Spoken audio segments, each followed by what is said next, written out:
Good evening, ladies and gentlemen. It is...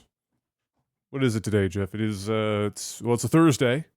The 30th. It's the 30th, which means two things. We're within a week of all the children going back to school, and I can just sense the salt across the nation. And two, fuck, the summer's almost over. That's where we're at. I'm salty as fuck. It was like, yeah, I don't know what it's been like for you. Well, I actually do know what it's been like for you the last couple of years, but and next year's not about to get any better. But I was hoping this summer that work was gonna be kind of at like some reasonable day-to-day, like there was gonna be a routine. Some sort of routine.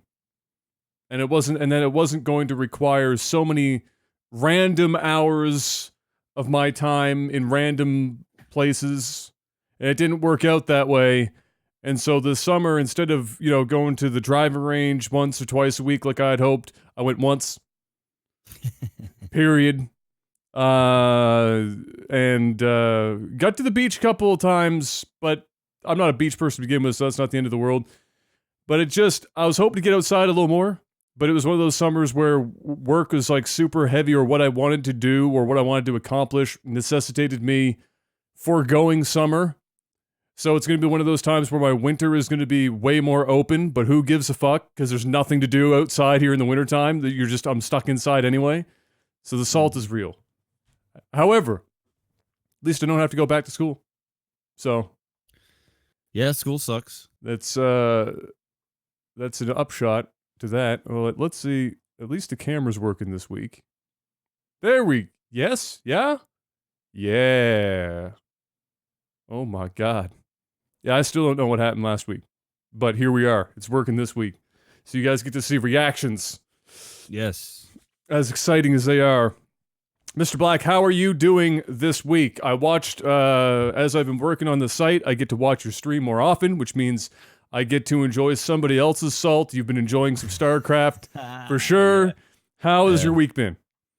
My week's been going all right. I was streaming today and just was getting my ass whooped in a lot of StarCraft matches. So I was just like, you know what? I'm going to go and get off the stream before I turn into a salty McSalter and just have a bad time, right? Or a worse time. So of course, I just got off the stream and went upstairs and watched TV with the wife for the last like 2 hours or so, and then came down here. But yeah, my week's been pretty good. I've just been I've been writing a lot for this book. So I've been doing that like every day. I've been trying to get in, I would say on the low end, I've been doing 1,000 words a day, but I've been trying to get anywhere between 1,500 and 2,000 words a day. I remember when you first mentioned, this was early on when you first announced that you were working on the book.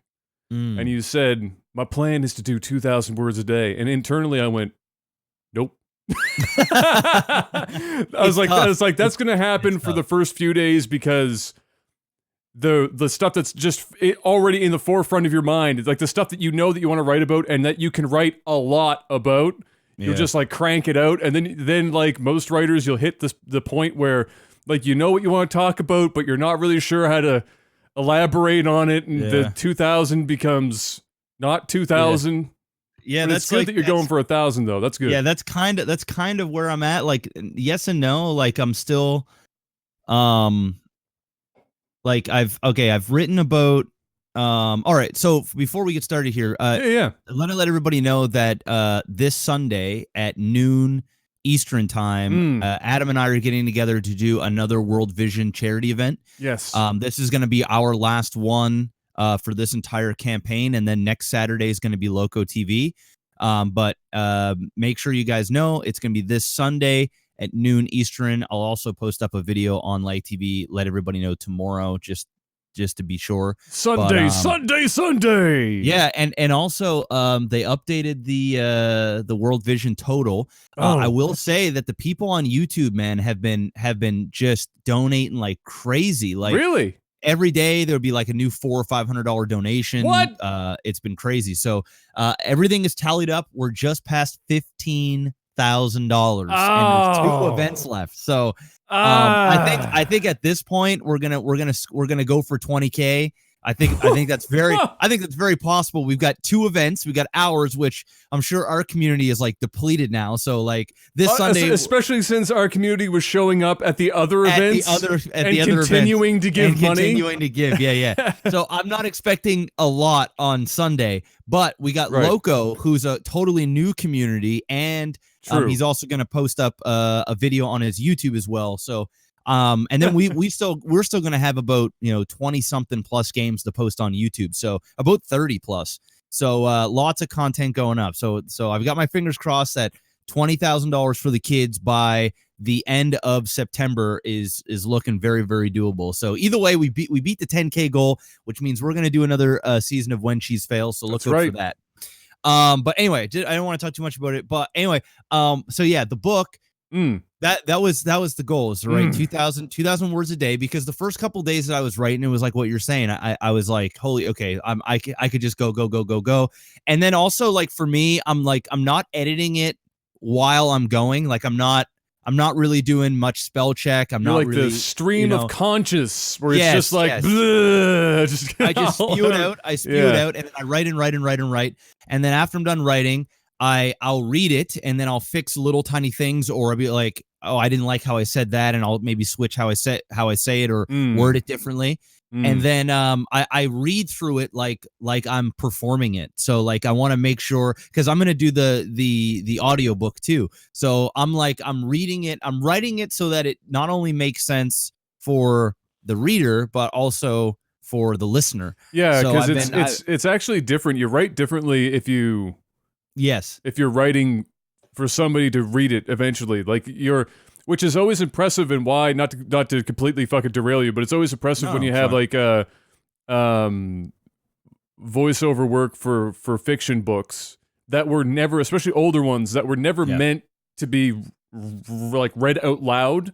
Yeah, because the cadence, like how you speak, is fucking wildly different, where periods are put and commas are placed, wildly changes everything. So I can totally understand why you would go back if you're already planning on doing that, and because that will save you aeons of work. That was it, because I was doing a whole bunch of research on not only how to self-publish, but get on Kindle, and there's certain formats that you have to abide by, and then also to do an audiobook. And one of the people that's done this many times before and has been successful at it said, if you're planning to voice act your or narrate your book, then you should keep that in mind while you're writing it, so that you can keep, because a lot of the time is a book, like you said, a book will be done, and then they'll want to do it'll be like a really big seller, and then they'll go, oh shit, well, this is such great material that we should do an audiobook.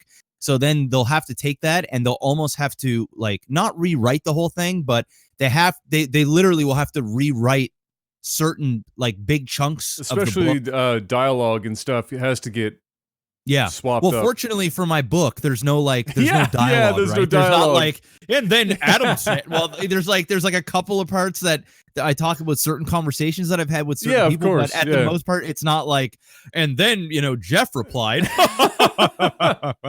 with a look of anger on his face as he repeatedly stumps his feet and crunches his fists and puts his hands on his hips. And it's not like that at all. It's just. But now that you're saying that, you should totally write it that way. I should totally write it like that. I'm where I'm at right now. Okay, so I wrote all about sort of. First, I had to do a big introduction. So there was when you first start the book, there's a big introduction about who, not necessarily who I am. It's brief, but it's more so the objective of the program of the book, right? I call it a program. It's basically it tells you, and then also tells you why I'm qualified to of course, to be the one. It's not some random Joe just spewing some shit about streaming or whatever.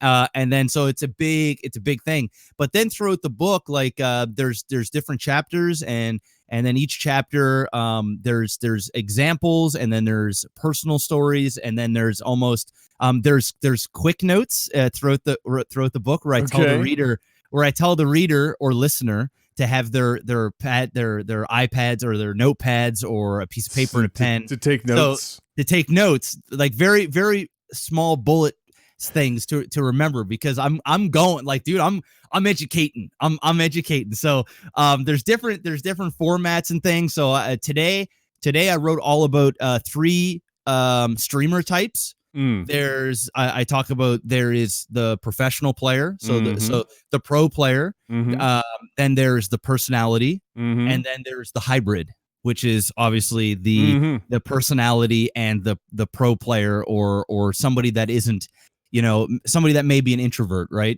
So like the pro player a lot of the times are introverts, or they have no desire whatsoever to put themselves out there, or whatever. So their main focus is a focus. So I talk about all 3 streamer types and trying to figure out which streamer type you are. And I talk about all the pros and cons of each streamer type.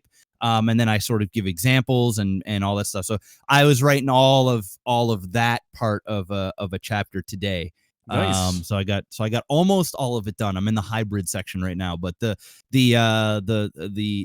professional or the pro player was a lengthy write up, because there is pros and cons to being that type of streamer. Yeah, of course. Yeah. And so on and so forth. So I'm having a lot of fun with the process so far. I'm still like, I still don't think in my mind I'm gonna have a book, right? I'm just like, I'm just right now, I'm just writing to the point where next thing you know it, I've got a finished product, and then I'm gonna have to put it through the meat grinder, because me and my grammar and my fucking everything. That's so I'm gonna be good. I'm gonna be. I'll go through it, and then I'll be hiring like professional editors. So I'll have like professional editor edit my whole thing, and then after they're editing it, I'll give it to another professional editor and make sure that it's doubly edited. Yeah. So so gotta make sure it's definitely been looked over well. Yeah. So that's been but it's been tough. It's been tough doing 2,000 words a day for sure. So I've been getting in a minimum of 1,000. And I just basically just write until I'm like, I'm not feeling it anymore, or I'm struggling to, put together some good sentences, right? Instead of just, babbling. Starting to hack it together. Starting to hack it, but I'm not struggling yet. That's good. That's good. Hopefully, just because this isn't a work of fiction, you won't hit that wall so hard, because you're just drawing from reality and your experience. So hopefully it ends up being relatively straightforward for you. That would be convenient for sure. That's good. So you've got to be like, what, 10,000, 11,000 words in? I would say I'm between. I'm between 7,500 and 10,000. I don't know for sure, but I would say it's a minimum of 7,000 minimum, but I'm saying probably not quite at 10K yet. But I'm getting up there. And my goal was to make it about 20,000 words, which is like sort of the beginner size to a nonfiction book this sort of thing, like where people are talking like say for example you wanted to talk about fitness, right? Yeah. And you're a fitness guy, fitness, or gal. dick in your mouth. And so chapter 1. So yeah, I'm both there. So I would say I'm about 40 to 50%. Not 50. I'd say about 40% done. Writing the first, like, in terms of length. You never know. It might go on a little bit longer, but I'm gonna. The thing that I wanted to do as well is I wanted it to flow nicely too. So right now I have certain things in certain chapters, but I'm gonna have to like piece it together still afterward. I'm gonna have to figure out like where to put what in certain things, because right now I there's like topics and I'm just fucking writing, and then I'll have to figure out a way to make it so that it's together. So that's not boring for the listener or anything. But I try and keep some little bit of humor in it as well. It's not like totally dry as fuck. But you know what you could do to stitch all the chapters together is that you could start every chapter with like an anecdote or like a recalling of an experience that you had, and write it kind of like a story of sorts, not dialogue-y and shit necessarily. But then, so you start that so that it encapsulates what that chapter is going to be about based on that experience that you had. Yeah. So that it's not just a technical chapter leading into a technical chapter leading into a technical chapter over and over and over again. Yeah. You could do something like that. Yeah, that's a pretty good idea, because as of right now, it's like the chapters have titles, and the titles are typically, there's a couple of funny titles, and then there's like a story that brings the funny around, but for the most part it's like, chapter 2, streamer types, you know what I mean, 3 streamer types, or chapter 4 would be like, I don't know, dirty esports money, right? And then I talk all about money and how to make money, and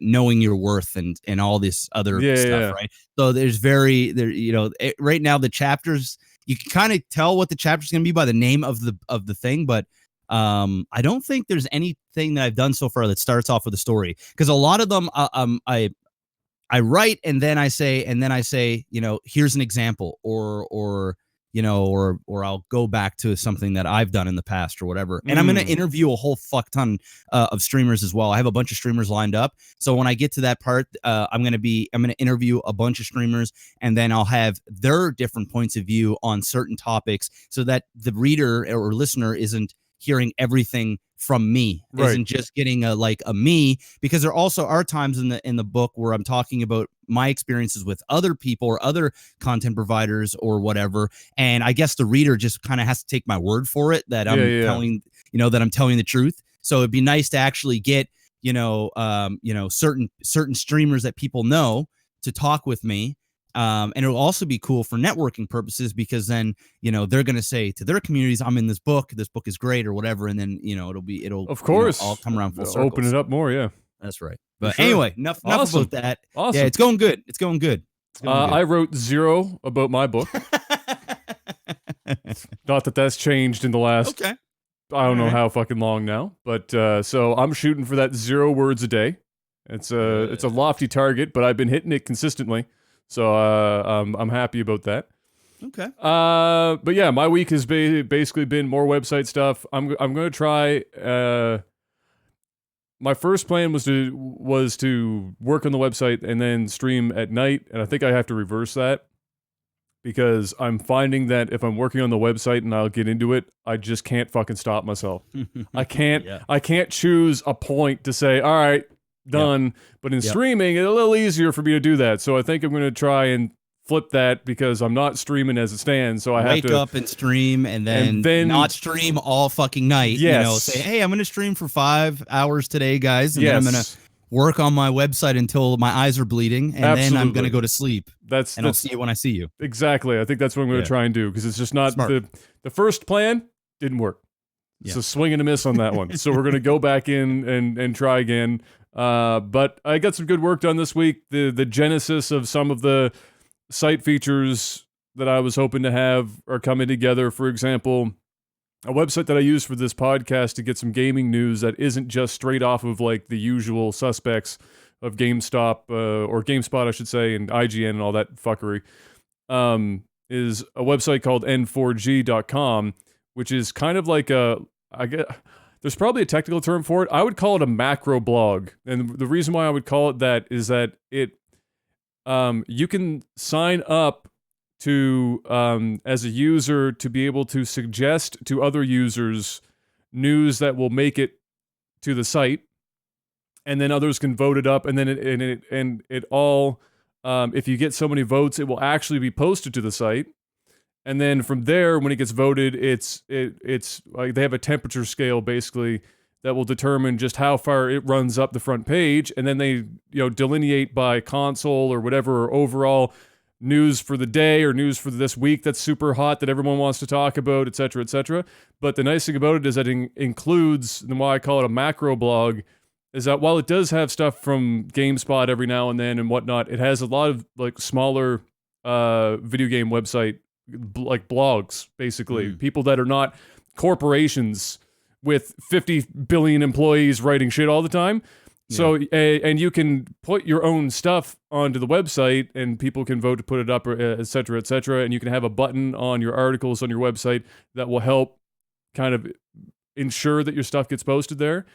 And it's a good way to get, obviously, wider reach than just putting your website on the internet and being like, well, let's hope that my search engine optimization gets me up there on Google page ranks. Yay! So one of the things I wanted to do is integrate that. So the start of that, I got a little start on that this week, and on the front page, since I can't write news all the time, I think I mentioned this before, but I'm going to actually try and pull stuff from N4G in an RSS feed and then populate a news segment on the front page of the website so that people will have some other reason than, oh, Adam wrote his second article this month. Let's go check out the website. It will give another reason to be there. So I got some start on that, but definitely need to start streaming earlier in the day, stop it, work on the website in the evening, and keep it going that way. But it's coming along.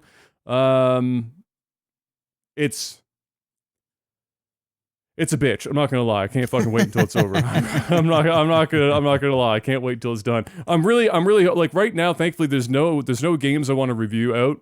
But that time is not gonna last for very much longer because we're hitting the fall, and that's when shit just starts cranking out. So in my mind, I'm like, oh, it's fine that the website's not done.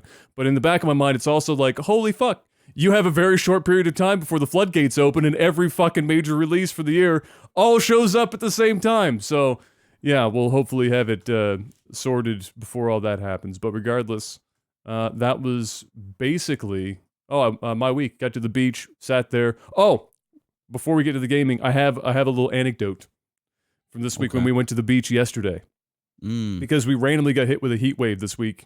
We did. It was hot as fuck today. Like super humid and hot and crazy. And yesterday wasn't humid, but it was still really hot. But we went to the beach and we found a spot, and everyone was at the beach yesterday. It's like nobody was working. It's like, fuck work, just go to the beach, because we only have these, this last day or two of beach days left before it's all over. So people were like skipping work and shit and showing up at the beach because it was cars lined up everywhere.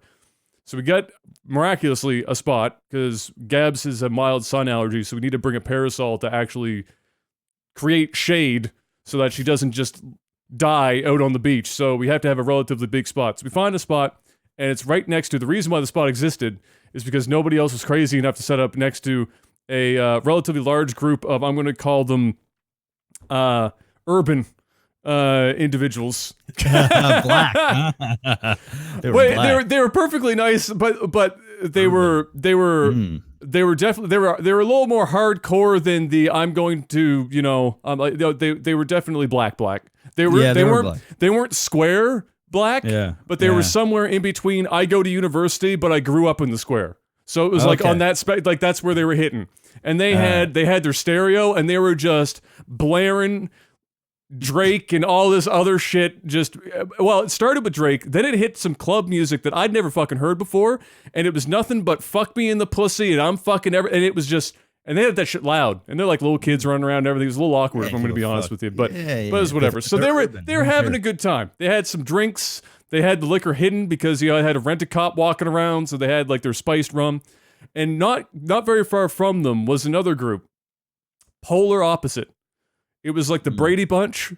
They weren't a family necessarily, but it was a group of incredibly white individuals. I'm talking white. White. Like Wonder Bread, whiter than me, like trailer, white, like white, yeah, white, cool whip. So there's this one guy in particular who was in this group. I'd put him at about, 35, 36 years old, had a bit of a beer gut on him, not a muscle on his body, not a single, I don't know how he was walking, basically, just zero muscle on his body, just that archetype, no muscle to his arms, anything, but the beer gut was there. What? Your sound literally just cut out. Like, did it?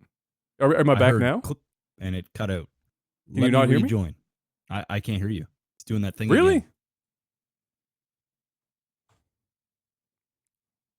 Welcome back. I can hear you again. Okay. Weird. All right, keep going. So, the guy, just skinny fat as all hell. Zero muscle on his body. Beer gut. Had the glasses on, had like this will give you an idea of what kind of white he was. He had one of those hats that you get for free in a 2-4. Ooh, okay. That paint, and it was like a Coors Light. So you know where we're at on the white scale. This guy's been crushing tall boys for what seemed to be the last 9 hours. He had cans everywhere, and he was hammered. And for the longest time, everyone was paying, nobody was paying attention to each other. And then this guy just randomly stands up and he starts walking over towards the black group. The urban group. And I was like, and internally, I'm watching this. We were only about 15 feet from this. So I was like, oh, my entertainment has arrived. So I put my phone down and I started watching. I turned around a little bit. I turned my chair and I was like, all right, let's see how this goes. So he walks up. So there's like 3 guys. None of them were like, the scary 300-pound I could pick up a car black guy, but they were tattooed to shit. The girls that were there looked like they could beat up me. Just like some seriously intense individuals. And he walks up to them, and I thought he was going to ask him to turn the music down, which would have probably been even more entertaining if he had done that, but he didn't.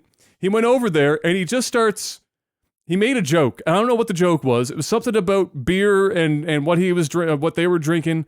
And then he actually just started like it was like an icebreaker at a bar, and he was trying to like pick up girls. And he starts talking to them, and nobody in the group knew how to react to it. Like they were all wild and out type shit. They were all singing loud as fuck, and then it just got dead. Zero word. Nobody was talking at all except for this white guy. And he's standing, he's got his tall boy in his hand, his fucking Coors Light cap on, and he's trying to like break the ice and get into this group. And he was like asking to have a shot of their spiced rum and shit. And people were like really trying to figure out how to play. One of the girls just straight up fucking hated him, but she knew he was drunk as fuck. And so she abused the shit out of that. 100%. And so after a while, this guy tries to get in, and it doesn't work. Everyone tried so hard, and it was one of the most awkward things I've ever witnessed in my life. He started talking to the girls, and he was like, "Do you know how hard it is for me?" This is actually what he said. "Do you know how hard it is for me to pick up a woman these days? I'm middle-aged, I'm out of shape, I'm bald." And I was like, internally, I'm thinking, all right, 2 things. 1, liquid courage is over 9,000 right now. 2, part of your problem might be you don't walk up to a girl and start talking about your bald middle age and you're fat as fuck. So, you don't go to do that shit. So one of the girls was kind of laughing about it. The other one wasn't fucking having shit. She was like, I'm done. Eventually, nobody says anything. He finds out where everyone's from. There's one dude's from Florida, whatever. He introduces himself like he's at a fucking like a Christmas party at a freaking corporate event. And then everyone just stops talking to him. It's like they were definitely like the Canadian black people. Yeah. Where they weren't so hard they were about to tell the motherfucker to just get out of there before he got laid out. Even though internally, I'm positive that is what every single one of them was thinking. So they just stopped. They just kind of slowly did the turnaround. Trying to ignore him. Maybe he'll get the point. But he's drunk as fuck. It took a while. He got there. It took a while though, and it got expedited when the guy's dog came over and started like walking all over their towel and like sniffing in their food and shit. And then the girl was like, "Nah, you got to get the fuck out of here now." So he like that gave them an out. Awkwardly heads out. And then for the rest of the afternoon that they were there, the one girl that really realized he was drunk just abused the fuck out of him. She was like, because she knew that he was feeling her a little bit. Because really, for him, he was probably feeling anything that was on the beach and female at the time. Because that's where he was at that point of the day. So she starts like working him a bit and getting free liquor. Like, give me a beer. Give me another beer. Give me another beer. She pulled the girl trick at the bar. Getting her to buy her drinks. The guy is just hoping, you know what? Maybe if I just buy her this $12 vodka cranberry, maybe she'll dance with me, or I'll be able to take her home. But no, these girls, they know what they're doing. They know what they're doing. They know you're drunk. They know you're desperate. And they know you're willing to spend your entire paycheck right there and right then. And they do it. Oh, you're fucking right. They do it. Dude, Natalie did that shit. Ooh. She knew she was going to get free booze. Why wouldn't you do that shit? If you're going to get free, liquor's expensive. It's very expensive. If I was downtown, if I gave a fuck about going downtown, which I don't, and I could get away with that shit, I'd be doing it. 100%. I don't want to pay $10 for a drink. If I had titties and a vagina, and I was down at the bar, and there was dudes down there that were eyeing fucking me, and I was thirsty, and I didn't feel like spending my hard-earned money, you better be damn right I'm gonna be flirting, and I'm gonna be drinking. Oh, dude, it was so awkward. So that eventually ended. They wrapped up, but that dude wasn't done. A little while later, he's trying to get down. This is one of the funniest things I saw the whole day. He's trying to get down to the water. And he still has a beer in his hand. I don't think there's any beer left in it. I think he just like holding the can. So he's walking towards the water, and he says this loud enough that he's like 80 feet away from me. I hear this shit. He's stumbling. He can't fucking walk a straight line. And he's when people are drunk, they tend to have a direction in which they lean to, and they just like they can't walk straight, but they lean in that direction. His was right. So he's just walking down the beach, and you can tell where his head's looking, but where his body is taking him, and he's just off to the side, and he says out loud, he's like, "Why in the fuck is everything going to the right?" He just starts saying that shit out loud, and he gets out in front of these two other girls, white chicks, that were laying down on the beach by themselves, middle of the beach. Nobody had said anything or been near him all day, and he just like fucking trips and falls. And no word of a lie. All right, this dude was never gonna pick up a woman on this beach, but I have to hand it to him. He just straight rolls over in front of him into a fucking paint me like one of your French girls positions. And like Rose from Titanic. Strikes up a fucking conversation with the two girls and has like a long, like a fucking 15-minute conversation with them. And they actually entertained the guy for that long. They weren't trying to get him away. And I was like, all right, bro, look, you're a hot fucking mess, but I got to give you props, man. I wouldn't do that shit. He's just going for it. He's going for it. What does he have to lose? Nothing. Some weight. Literally nothing. Maybe some weight.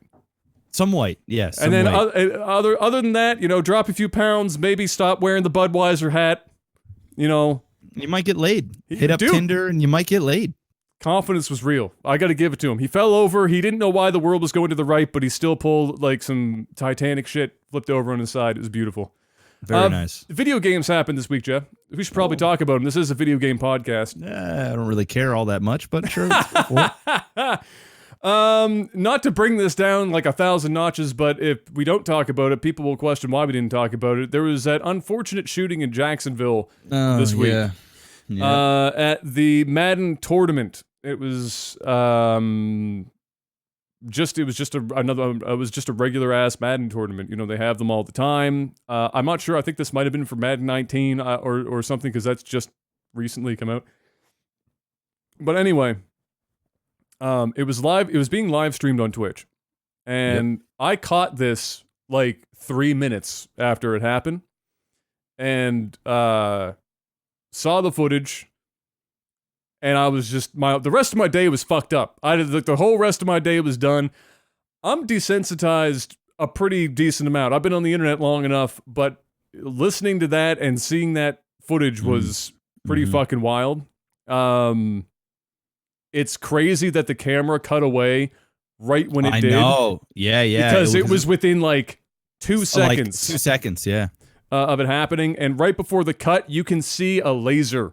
Yeah, the beam. On one of the guy's chests. And then all hell breaks loose. And you hear it. And I highly suggest that you don't watch this shit. If you haven't seen it already, it's probably blown up everyone's timeline from here to the end of the world. But if you can, don't watch it unless you absolutely, for whatever reason, feel that you desperately need to see it, because it is of all of the footage since, oh geez, when's the last time we had that? The last major school shooting that happened, there was some footage that was similar in terms of hearing the shots and people screaming and all that stuff. I wouldn't do it. I would avoid watching it if you can. Eventually, it turned out that there were 3 people that died. One was the shooter themselves. I don't know if he offed himself. Probably. I'm assuming that's probably what happened. It tends to be the thing that happens, but I don't know. I haven't read if it was the SWAT that went through that downed him. I don't think it was, to my knowledge, but either way, 3 people died. I think he killed himself. Yeah. Yeah. So 3 people died in that, and then there were like 10 or 11 or something other injuries, various injuries, whether they were gunshot related or just trying to get the fuck out of there, and stuff happening. So that was pretty wild. And to my recollection, he was participating in the tournament, and then I'm assuming lost it. Yep. And then it eventually, I guess, came out that he's had psychiatric problems in the past, and was still apparently given the pass to buy weaponry, and had apparently even multiple calls to their house about him, or to the police about him in the past. So yeah, an unfortunate, really unfortunate, super sad, crazy situation. And it was, I mean, I feel the same way every time one of these things happens, whether it happens here in Canada or whether it happens in the States or wherever else. It's just kind of another one of those, can we somehow get to a point where this isn't happening as frequently as it is? I understand that you can't just eliminate this shit forever, because people are people and they're going to find ways if they want to do things, it's going to happen. But I always feel the same way. I was like, I feel like there has to be some way that this can be reduced, like just less. Well, obviously frequent. they're gonna obviously now at esports events they're gonna be the security is gonna be a lot more secure for players, and fans that are there enjoying the event themselves. Like every event that I've ever gone to, yeah, sure, there are for example, PAX East. Yeah. Or, an MLG or something like that. Even TwitchCon. They do have, actually, I don't know if TwitchCon, I don't think TwitchCon had metal detectors.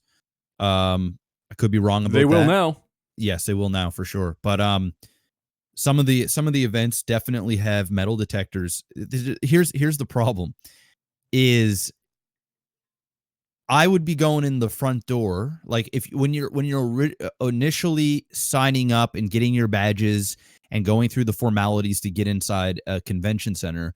Typically, there's these massive lineups, and you sit in there and you go through the metal detectors, and they check your bag. Which when they check their bags, they're not actually like checking your bags. You literally open the bag, they look inside, and that's the show. Yeah. Like there could be hidden pockets. There could be a gun or a knife or anything, pepper spray, anything just sitting at the bottom of the bag. They never really searched the stuff very well. But nonetheless, even if they did, as soon as you're in and you have your badges, you can go in and out as you want. And typically you're in a convention center that has a shit ton of doors that go sort of all the way around the building. And so it's very easy for you. Sure, they're locked from the outside, but from the inside, you can just open them and leave. And you can bypass all of security, all of metal detectors by just opening the door. And then you can let somebody in or jam the door and walk back in. Like I've done it many a times in places you're not supposed to enter, not because I'm doing anything, criminal, but just because I don't feel like walking all the way down to the other end and, then walking all the way back up to the other end to get to where I would want. I'll see people just coming out and I'll just, I'll grab the door and I'll just walk in. I'm already checked in. I'm not doing anything suspect. It's just whatever. So it's just very easy for people to get weapons. Now, I do believe this happened at like a restaurant or something like that, place. At a bar, or a pizza place. So obviously, I've even been to small stuff like at in New York where we did Barcraft, where there isn't any formal security. You just we did that here too. There was no Barcraft didn't have any formal security. Yeah. No, it's just like it's at a local place. You just go in, meet other nerds, and have a good time, right? Yeah. So obviously now that is going to be something to consider. Now that this has happened, and like I said on Twitter, there's been many a times, almost every time in the last couple of years that I've been to these events, where in the back of my mind I was actually taking note on where exits are. I was paying extra attention to people in the crowd, and not because I'm like paranoid or anything like that. It's just it's a reality and it's scary. So now for me, I see something like this, which I never wanted to speak the words because it's very evil to even think, or you don't want to just put that out there for the world to hear. But I always thought that this was eventually going to happen in the esport world. It was just literally a matter of time.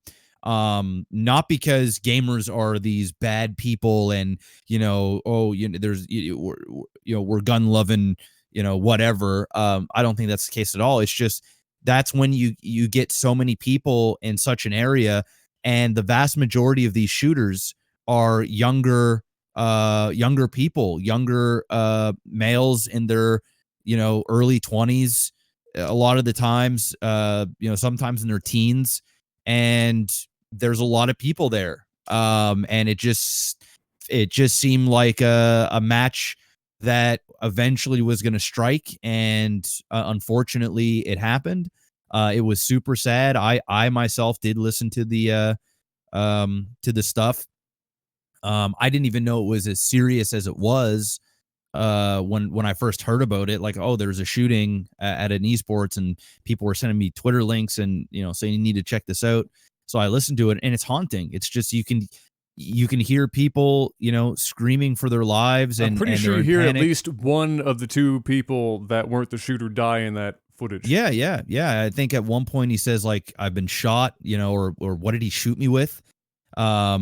It's chilling. And it hits home even more because we've been to these events, and this is what we do. It could have happened to me. It could have happened to you. It could have happened to anybody that's in this industry. Just so happens that I'm not a Madden fan, and I hadn't been at that Madden event. But if that was some sort of other event that I may have been at, whether I would have been injured or have just experienced that, everybody that has been part of that is now going to be, that's going to be ingrained in them one way or another. It's not, it's terrible.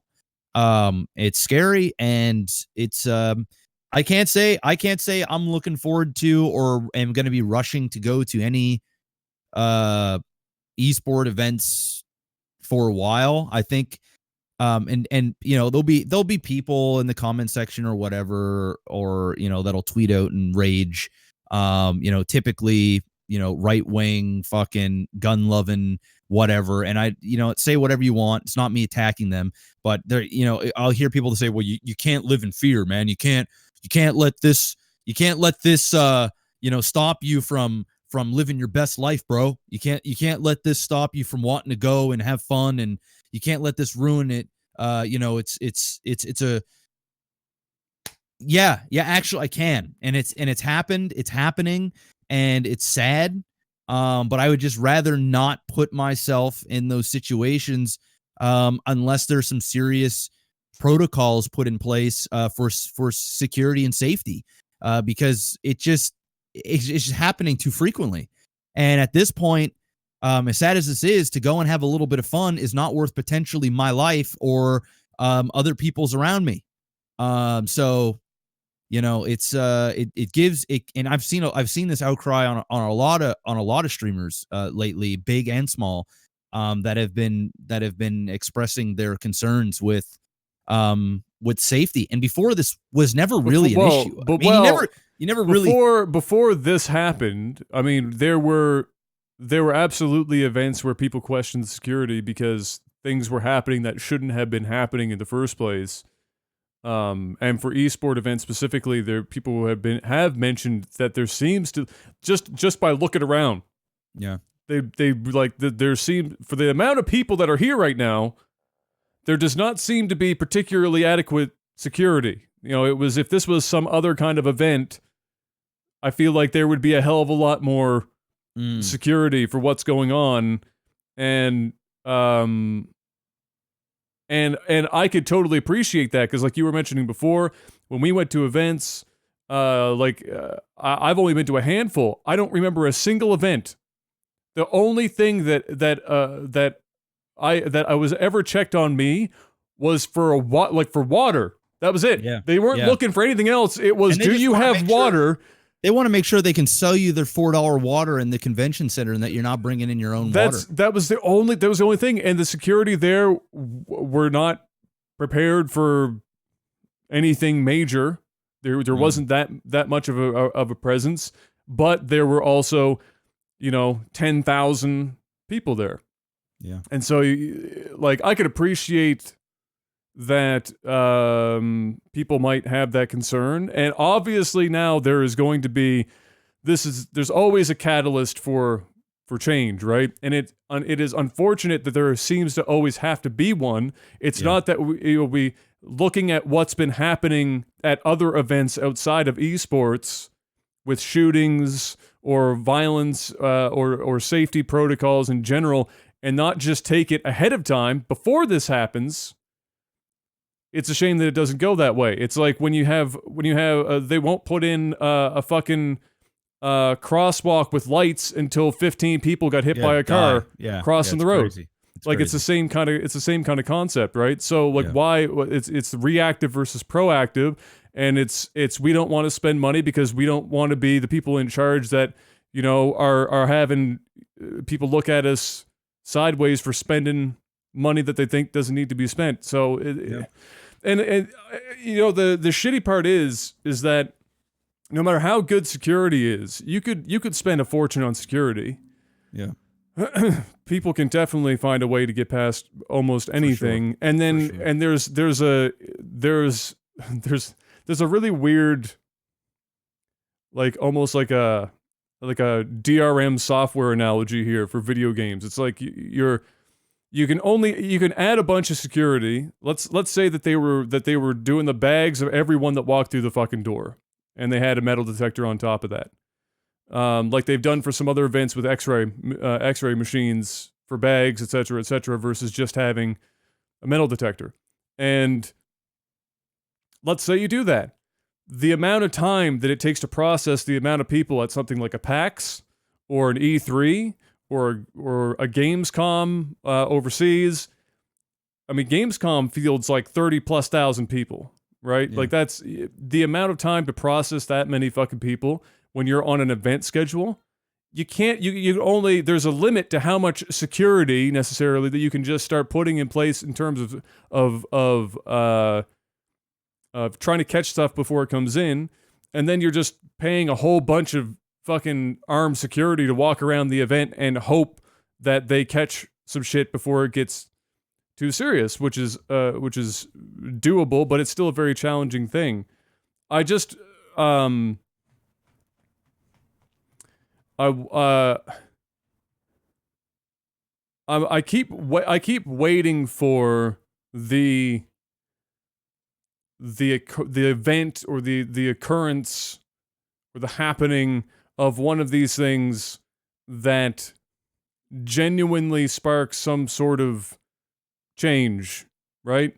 And people said, well, we were fucked when what was it, Sandy Hook or whatever? What was it was Sandy Hook, the elementary school thing? I can't remember now.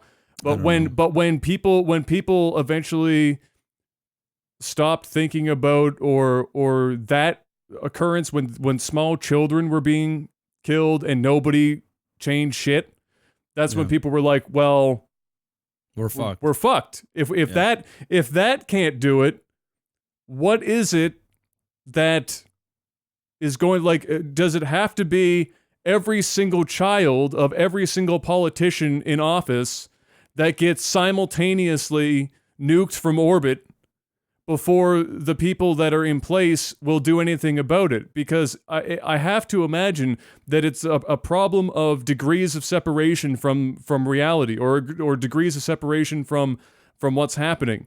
If you're somebody in office and you have the ability to be part of something, I don't care what, and I've said this in the past, I don't really care what the solution is. I just want them to pick something and try it, in earnest, and not do this fucking, toe in the water, and then step back out, and then toe in the water, and just kind of like pick something and fucking go in and do it and try it. And if it fails, well, we've tried it. Now we can try another fucking solution. But we can't say that one solution won't work if we never fucking try it.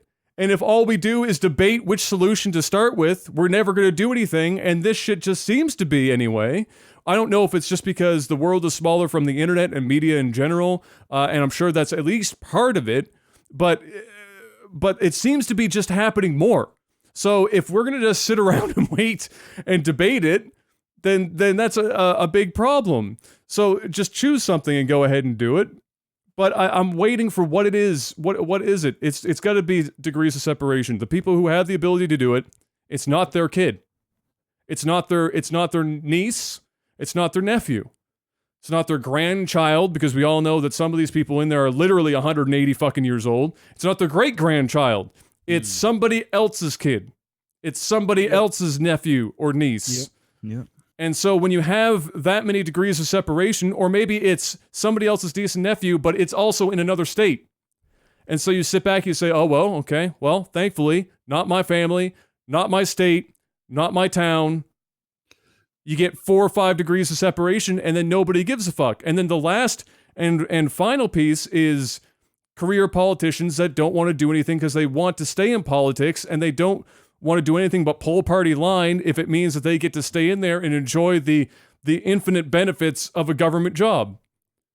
So you've got people getting paid really good money with incredible benefits in retirement that want to hold on to that for dear life so that they can provide for their family, who are elected either successfully or unsuccessfully by the people around them, that have to be in charge of enacting change that the people do or do not want. I say do or do not because it's not always what the people want, and that's fine, because it's what the people want isn't always necessarily the best solution.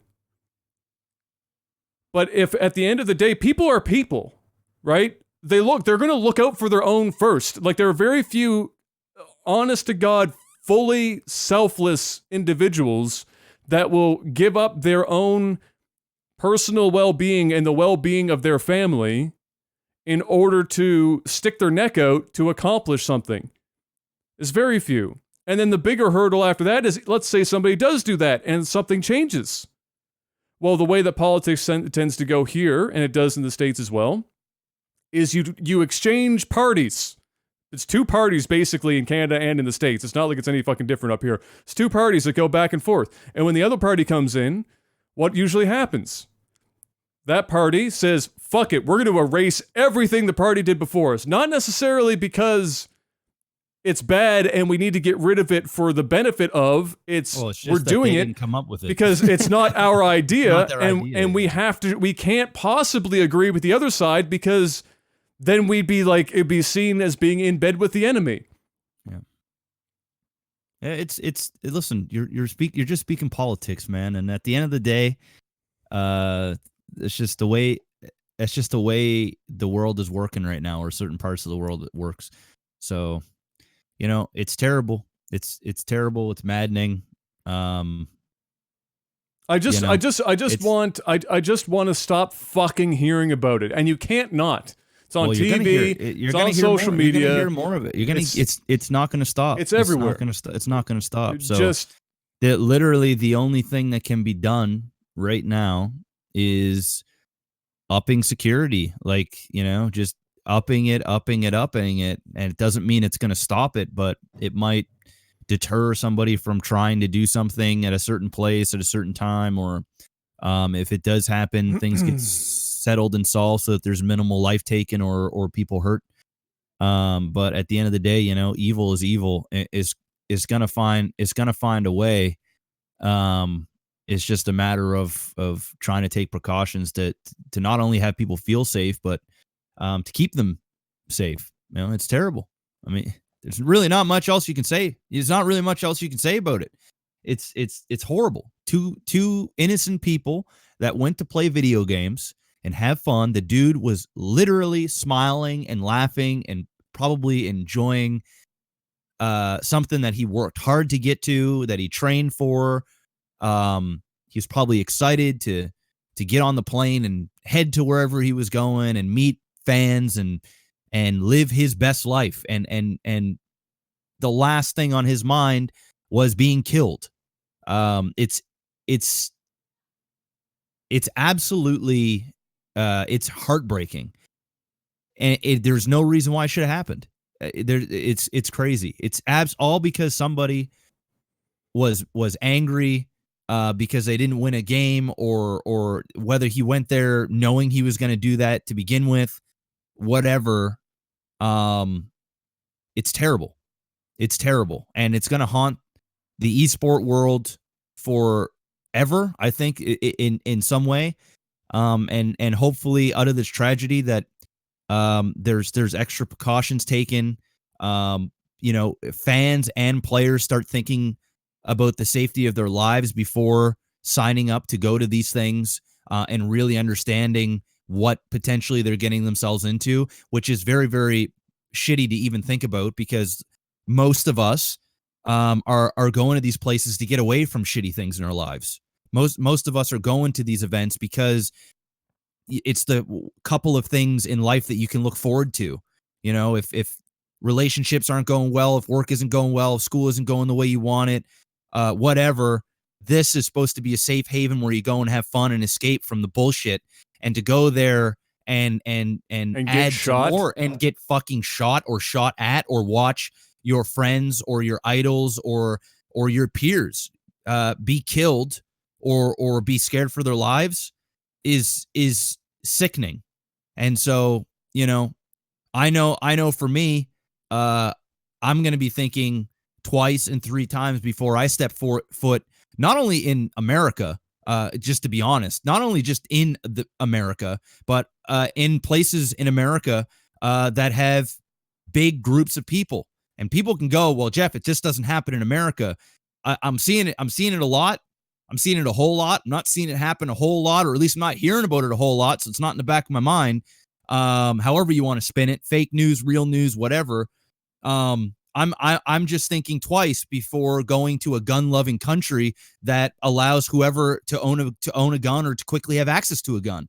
And whether you want to agree with me or not, I don't give a shit, because my life is more important than how you feel.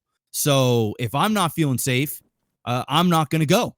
It's not necessarily that I sit at home fearing for my life if I go somewhere necessarily. I just, like you said before, I'm weighing what I'm going to get out, what I'm going to get out of it. Is it versus the risk, and is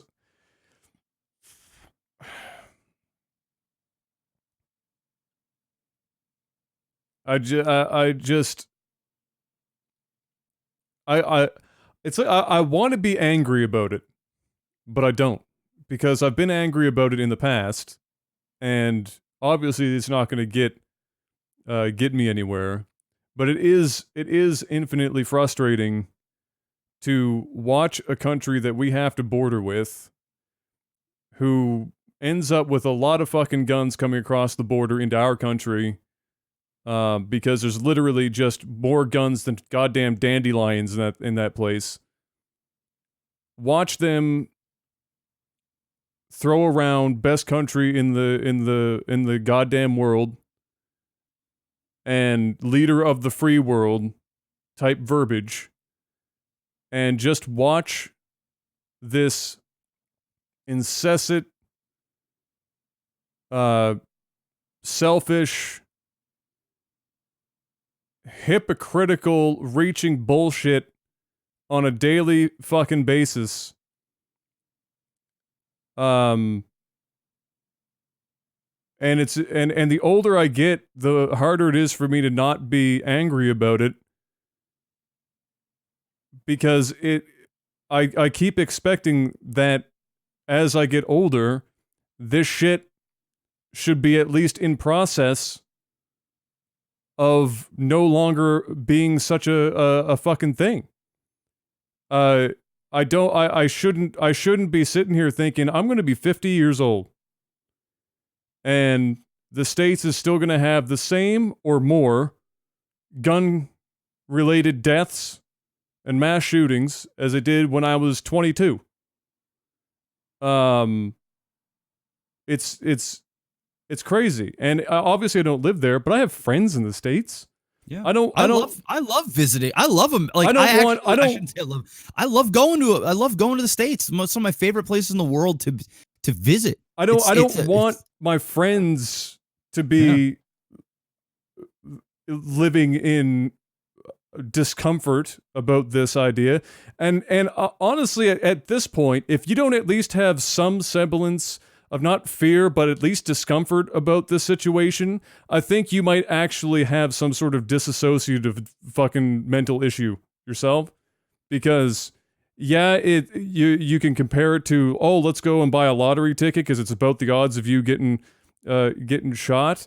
Well, I would rather win the lottery or not win the lottery than win the lottery, quote unquote, of going to a public event or place and getting shot or getting shot at, or knowing somebody that got shot. Like here in Canada, it's not like we escape it either. We had it in Toronto this year, this summer. Yeah. Had a mass shooting on on one of the busiest streets in broad daylight, with children involved and families out having a nice fucking day. And by the way, I want to give a quick shout out to the cop that could not have possibly handled that situation any better than he did. It was the world should pay attention to that shit. But it's not like we escape it here either. And the first thought that comes to my mind is everyone I know in Toronto, because it was on a busy street that everyone goes to. It's not like it was like some random corner of the city. My first thought was I called Hun, and I was like, "Are you okay? Are you and Soyeon okay? Is everyone else okay? What's going on, etc., etc." I have that with friends in the States, and every time one of these things happens, and if it's at an event or something, it just first thing comes to my mind. And if you're not at least in that kind of situation where you have then I feel like you might actually have something fucking wrong with you. Like you've lost your ability to feel the way that you should feel in these situations. You're not a trained fucking armed soldier being sent out into battle that should be prepared to witness the death of another human being at the hand of another. You're not that person. Maybe you are. I mean, there's a couple in the community that are part of the military, but even people in the military aren't out there just shrugging the shit off. Yeah. And they see it. So so again, I say, when is there going to be the thing? What is it going to fucking be? And it's not like it's impossible. And the reason why I bring up people talking in the States about, you know, the best country in the world and whatnot is that when you say something like, you know, why don't we get past this whole the states are to take care of their own shit, implement some federal level stuff so that gun laws are the same across the board, so somebody can't be in a neighboring state and get around some fuckery and then bring the weapon into the state next to it and do some shit. They can't get the gun in that state. Oh, we'll just take a fucking drive and pick it up over here and bring it back. Why don't you just have across the board shit? Why don't you have mental health checks once every couple of fucking years? And then somebody says, well, the government can't be deciding which psychologists or psychiatrists are the ones screening, because then there's like a tinfoil hat comes on and it's, well, then they just say that nobody can have guns and we're all fucked. But you have to have this shit in place. This is a guy, like we just discussed earlier, that was psychiatrically fucked out of his tree. Dude, you could look at the guy and you know that there's some shit going on in that guy's head. Like even the commentator was like, this dude is like, when they were describing the guy, like when he's getting ready to play before he lost or whatever, they were like, yeah, this guy's cold. You can't get nothing out of him. He's here to mean business. He's not here to make any friends. Like the guy is literally saying these things about this dude, like pretty much calling him every name but a weirdo or a fucking sociopathic, fucking crazy, soulless monster. Like he's describing somebody like evil or heartless without actually just saying those words. Without just flat out, and like the commentator is broadcasting this, and it's obvious you can see the type of individual this is, right? So, you know, it's scary, man. So to have that, scary. And then they go and get a gun because there's no screening for that shit in almost any state, apparently. I mean, come on. And there's always going to be somebody that falls through like the filter, right? Correct. Like you can put a bunch of filters. There's always going to be some, but of course. But that doesn't mean that you can't put the fucking filter. Like I could decide to not drink filtered water, but the fuck am I doing? Yeah, I have to. Yeah, I have to wait. I have to wait for the time that it takes for me to put my shitty city water into my Brita filter or my zero water filter or my reverse osmosis. I don't even want to taste the chlorine filter. And I have to wait for that shit to happen and have it be cold and delicious in the fridge. Unless you're like lucky and you have a filter in your fridge and you're running water to the back of the fucker. Why would I just sit there and be like, you know what? I really like the taste of just raw city water. I'm just going to go drink some fucking city water. No, of course not. Put some more filters in place and make it universal. Homogenize it across state lines. Fucking be done with the shit. Yeah, but after that water's filtered, it's no longer freedom water, Adam. It's That's right. It's no longer freedom water, and that's not what water has been based on for generations upon generations. It needs to be free. It needs to be able to go through the Arctic and make its way down into the bottle and have it packaged fresh, you know? Why go on birth control or wear a condom when you should have your penis should be able to have some freedom? Freedom. You know, no consequences. No consequence. No responsibility. Just raw freedom. Raw freedom. Unfiltered, natural, organic, not from concentrate freedom. But it's fucking crazy, dude. Anyway, you know, it's a shame. There's a lot of, I'm going to say this before we stop it. There's a lot of voting going on right now to get new people in the States. Go fucking vote. Go do it. And before you do that, at the very least, check that you haven't been unregistered, because one of the things that has been plastered everywhere is that a lot of people, regardless of their situation, have been unregistered for because fuck you, that's why. So go make sure that you're still registered, and if you're not, re-register so that people can't fuck you, and then go and vote and do some shit. At least do that. Because I think that regardless of what the solution is, I think everyone can agree that something has to be done. You might not agree on what that something is. You might have disagreements, and every time somebody mentions, you know, filtering the gun system, you have some sort of like reflex where you want to projectile vomit, and all of a sudden the Second Amendment just comes out of your mouth. I get that. It's cool. You might disagree with how it's done, but just get something fucking done, America. Goddamn. Stop just making excuses and do something. Admit there's a problem. It's like you're in AA, for God's sake. The first step is admitting there's a problem. Then deal with it. And then have Saturday Night Live fucking do a skit or some shit. Cyberpunk 2077 happened this week, Jeff. We got a chance to spot that. Did you watch the demo? You got caught a little bit. We were talking a little bit. I told you about the demo when it was going on. Yes, this is true. This is true. So we got to watch a little bit about that. Yeah, I watched I would say 30 minutes of it. I ended up watching the parts that I missed later on because I didn't. I didn't watch the first of it. When I was back on, I saw Dr. Disrespect was watching the VOD of it. And when I clicked on it, I was like, oh, this is the part I didn't see. I saw it from basically where you and I had picked up. I saw the chunk before it. So, what were your thoughts on Cyberpunk after having gotten to see a good chunk of that demo? How were you left feeling? I loved it. I thought it was. I mean, is there anybody that didn't like it? I mean, I actually yes, but yeah. Okay, well, it makes. I mean, it makes sense. I mean, I suppose there's always going to be somebody. There's always going to be somebody that has no taste, right? Yeah. But I mean, it looks pretty. It looks pretty amazing. It looks, it definitely is a working. It needs some polish. Like the game at points felt a little janky. But once again, it's not a finished product yet or anything like that, I'm sure. And probably depending on what kind of, how much power you're running for this game and stuff, that, the different performance levels of it is probably going to be pretty dramatic. But the game looks great. I mean, it's a sexy looking game. It's basically Grand Theft Auto meets I don't know, what's that game that you went around and we talked about it on a podcast not long ago. I did a playthrough of it. Thought it started with, it wasn't Rust, but it was something else. A Rage.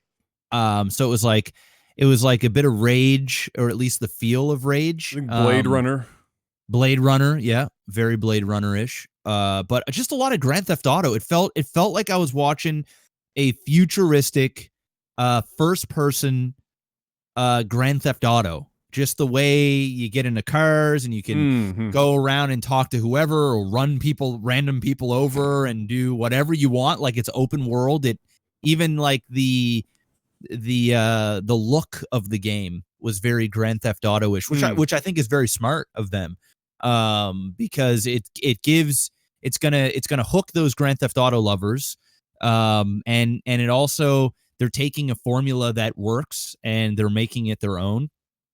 And I can honestly say that they're making it their own, or at least that's what it looks like. Anyway, the guns. It's kind of hard to not look like Grand Theft Auto if you have if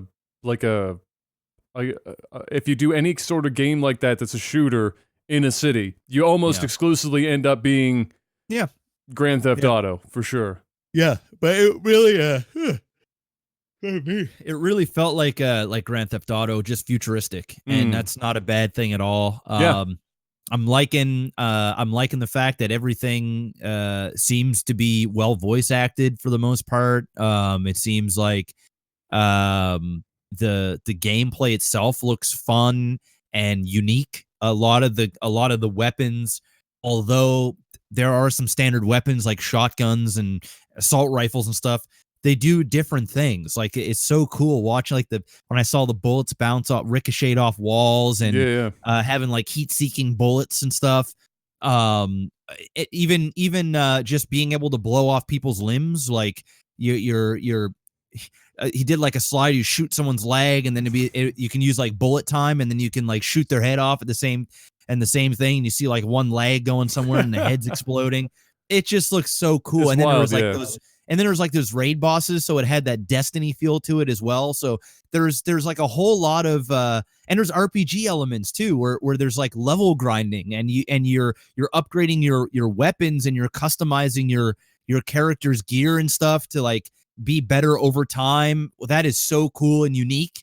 I don't know if there's going to be, I don't know if they said this or not, but is it going to be multiplayer where you can go and be with other players as well and do whatever? And are you able to do like co-op with them, or there's a lot of things that I don't know about the game, and I love the fact that you can do different dialogue. So there was like, it was, and they showed it too. Like, I don't know if it's the whole game is going to be that many options. It's hard to believe that there's going to be that many options, but I'm sure that there is going to be a significant amount of options for the main quest line, probably for a lot of the side stuff, like getting certain weapons or gear or helping out random people. I'm sure it's going to be a lot more linear, but it seems like for the main story, being able to choose like 3 different options, and then when you choose that option, there's like 3 other options. And it was just so cool. And especially for replay value, you can play the game like one way and then decide to play it a whole different way and experience it, experience new cutscenes, new dialogue, new consequences. I think that's great. The game just looks awesome. And I'm buying it 100%. I'm sold completely. Yeah, I was pretty impressed by it. I expected, and of course we only saw a small 48 minutes of it, a small fraction of it, but I expected the game to be a bit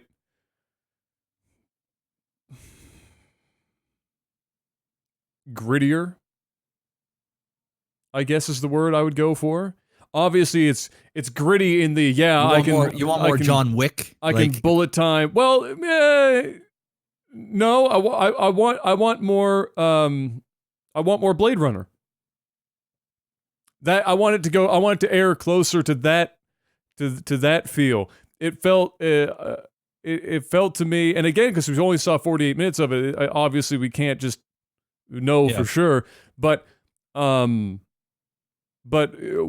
I like about Cyberpunk often is that it is a dystopian world that is really dystopian, and the stratification of the citizens are really well defined, and you already get that for sure. That's why I don't want to say with certainty that it isn't going to be that way, because you get that with the weapons. Like, you get the core weapons, and then there's the weapon that's mil-tech, military grade.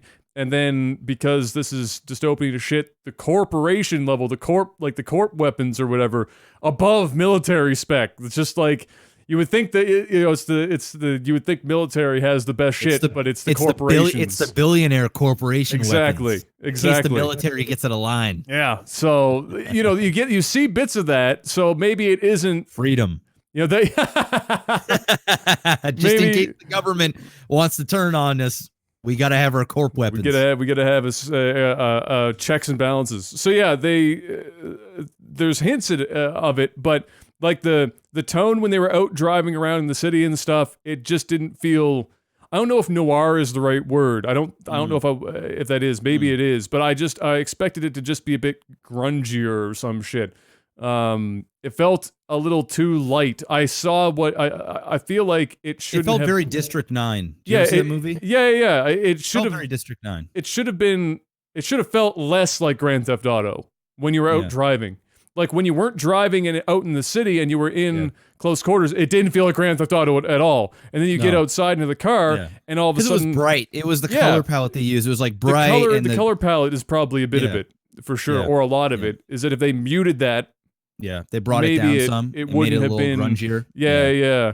But as far as the gameplay goes, obviously, and we mentioned this when we talked about this on the podcast last week. We had no idea, obviously, that they were going to show this shit. But we got to see that dialogue tree. It wasn't like a fork in the road. It was like a tree, like Jeff was saying. You get 3 options, and there's 3 more options, and there's 3 more options. So you get this branching path deal, and we've seen so many developers for like the last 10 years plus, ever since really, I guess, like a Mass Effect really popularized that whole idea in the mainstream games, that how much or Star Wars Knights of the Republic, how much difference is this really making? And because, like we said before, you go off of the branch, but you inevitably come back to the same main road at the end of it, right? Yeah. So you technically see bits and pieces. So how much will it actually change it? That remains to be seen. It did feel very, or it felt more organic than other games in terms of the discussion, because there were interruption points, or it seemed like there were interruption points where something was happening and you do it and it will dynamically kind of cut them off or do their thing. So it felt like you were actually part of a scene, which gives a little bit more weight to your decisions. It makes it feel like when the guy was, telling the partner of V to sit the fuck down, and he didn't want to sit down, and then V eventually, the player chooses to tell the guy to sit down, just sit down before shit gets real, and like it all that timing felt like it was very organic. So that was really cool to see. I love the look of the weapons. The weapons look fucking awesome, especially that smart gun. From a visual standpoint, when they went into the menu and showed me that, I came thrice. It was really awesome. Well designed. Despite the fact I'm not like the biggest fan of like heat-seeking bullets or whatever, it's not like the greatest thing in the world for me, but I like the design a lot. The thing that I would want to, I guess might have been because it was a demo and the audio wasn't like if you were playing the game necessarily. Maybe that's the case. The guns didn't feel very punchy. Especially the shotgun. The shotgun was doing some crazy stuff, and it felt weak it sounded weak as hell. It didn't sound like it was doing the amount of damage it should be, which is a problem a lot of shooter games can have. It's a big differentiating factor. It's like when people choose the greatest guns of all time, it's generally because they sound really good, and the sound and how and everything, the animation all comes together. How it feels. It's like the Doom 2's shotgun. Is the greatest shotgun of all time. Maybe a close second there is the Halo shotgun, which is also super satisfying. People might also say that the original Halo's Magnum is the greatest pistol in any game because of the sound and the way that it felt was incredible. And you'll often see reviewers talk about, or people talk about, how guns sound or feel good. Like there are Call of Duty games where you are I found unloading. I think Destiny guns feel really good. I like. Yeah, I they're like not bad. Destiny. They felt good and they sounded good. They felt like they had punch. The doctor was talking about this today when I was watching him briefly on the side before we went offline. He was talking about how when he was playing, I think he was talking about Rainbow Six, where he felt like he was full auto with like an M4 or some shit, and it felt like he was watching. He's watching the bullets hit, and everything's happening, but he feels like he's shooting with air. Like it doesn't feel like like he's actually shooting bullets. Versus in a game like PUBG, which is, no matter how broken the game is, the guns sound and look like they're doing what they're supposed to be doing, and it feels visceral. So that's something that I'd want to be able to see more of. But the design was fire. Voice acting was pretty good. The animations were neither here nor there. I wasn't particularly impressed, I'm going to be honest, with the animations. They were just kind of okay, but again, we're far away from the release of this game, so you can't really judge it that harshly. Good. It looks really fucking good. Looks really good. It looks really good. It's probably going to be the game of the year, regardless of what goes down. Like the odds of it not being pretty slim. But yeah, it's good stuff.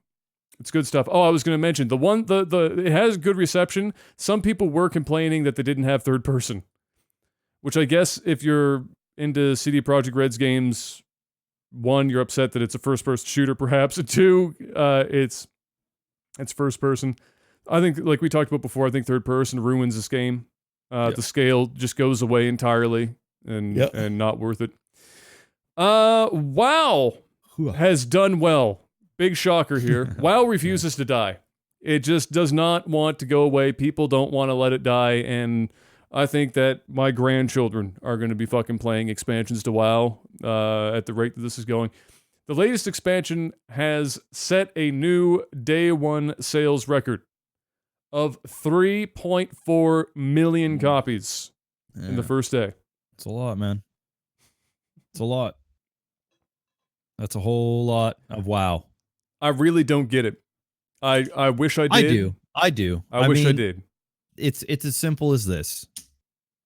World of Warcraft is pretty much the MMO. It's always been the MMO. I mean, there are other successful MMOs, don't get me wrong, but WoW is it. I mean, WoW is the show. And no matter how much people hate World of Warcraft or got tired of playing it or said that Blizzard, went to shit with it or said the game is dying. I mean, I don't know how many times I heard WoW's dead and blah, blah, blah. Yeah. It feels like every time a new expansion comes out, every time, everybody just seems to forget about all of the things that they complained about in the past. Because what this is going to be the Star Wars effect, right? Star Wars Episode 9, the trailers are going to start coming out. People are going to get fucking hyped. You're gonna forget about everything. They're going to fucking forget about Episode 8. And if they haven't forgot about it, they're going to say, well, it can't be as bad as Episode 8. And so I'm going to go. It's the same thing with the World of Warcraft. They love it so much. It's such a huge part of their childhood, right? It's or like just their life. Or just their life. It's been around so long now. Or just their life. Yeah. And perhaps they did stop playing the game for a while and they lost interest. And they're just looking for a reason to get lost in the world again. And I can guarantee you, the vast majority of these 3.4 million copies of WoW, there'll be only like 1 million that are going to be playing after a month, right? People are going to buy that shit. They're going to play the living tits out of it. And then they're going to get back to the point where they were before the expansion came out, where they're like, okay, I'm bored. It's the same. Nothing's really changing, blah, blah, blah. And that's it. And then they'll go dormant. And then World of Warcraft in 2 years going to come out with another expansion. And they're going to sell another 3 million copies. And it's what they do. That's why Blizzard is just not letting this thing go, because it's a money-making fucking machine. It is an insanely huge, gigantic, money-printing IP that just will never stop. It just will never stop. And it's so big that there's no other MMO that can really make it, because this one is it. There's only like room in the world for like 3 MMOs right now. That's it. And there's only really room for one, and it's WoW. And the other ones are just there, and they're successful in their own right. But there's just WoW. And so everyone's it's going to be like the Battle Royale, where it's Fortnite, and then there's going to be like 2 others, PUBG and like another one that'll be sort of, trying to make it. But at the end of the day, it's Fortnite. Fortnite is going to be the show, and you're going to be up against Fortnite, and that's it. And no matter how shitty Fortnite gets, people are always going to play Fortnite.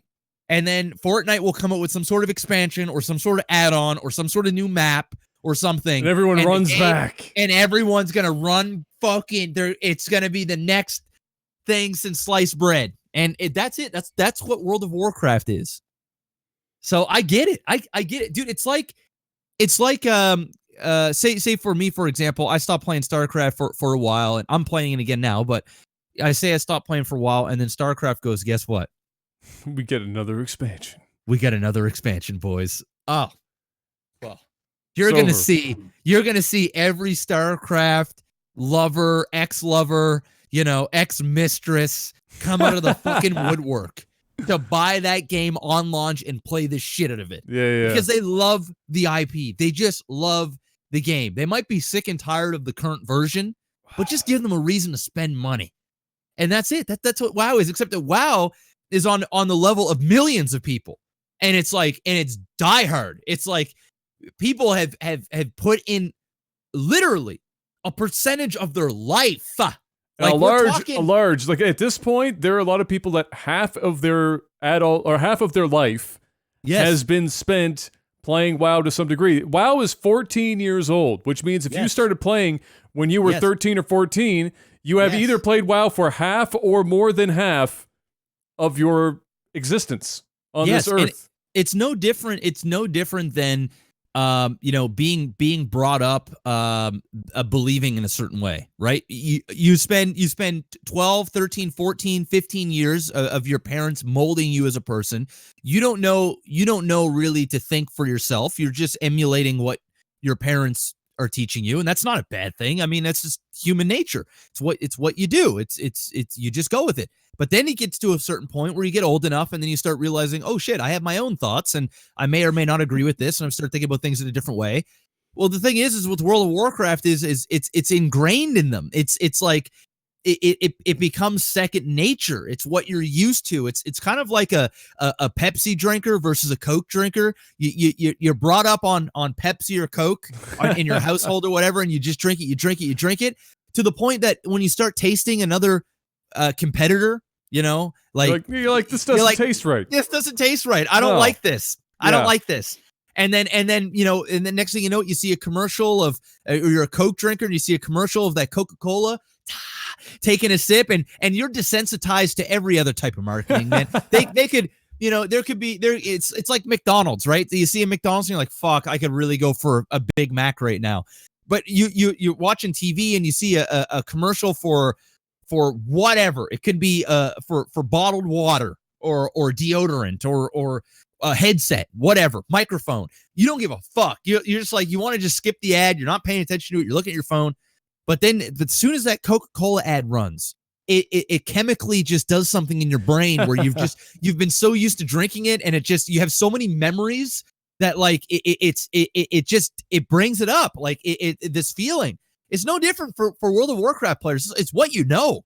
And so when there's this new revamp of the thing that you love that you're not interested in anymore, then you're more inclined to go out and do it, even if it means you're just going to get that swig of the Coke, right? You just open it.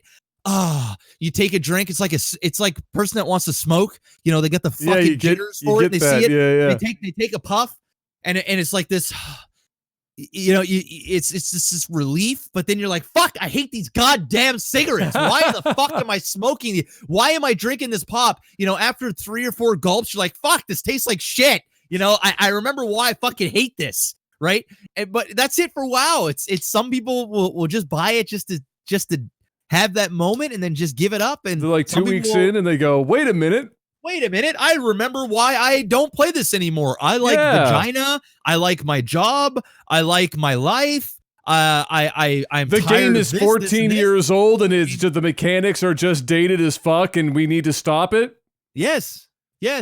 But that's it. That's why I answered your question. That is why it sold 3.4 million copies. Not because it's a groundbreaking game.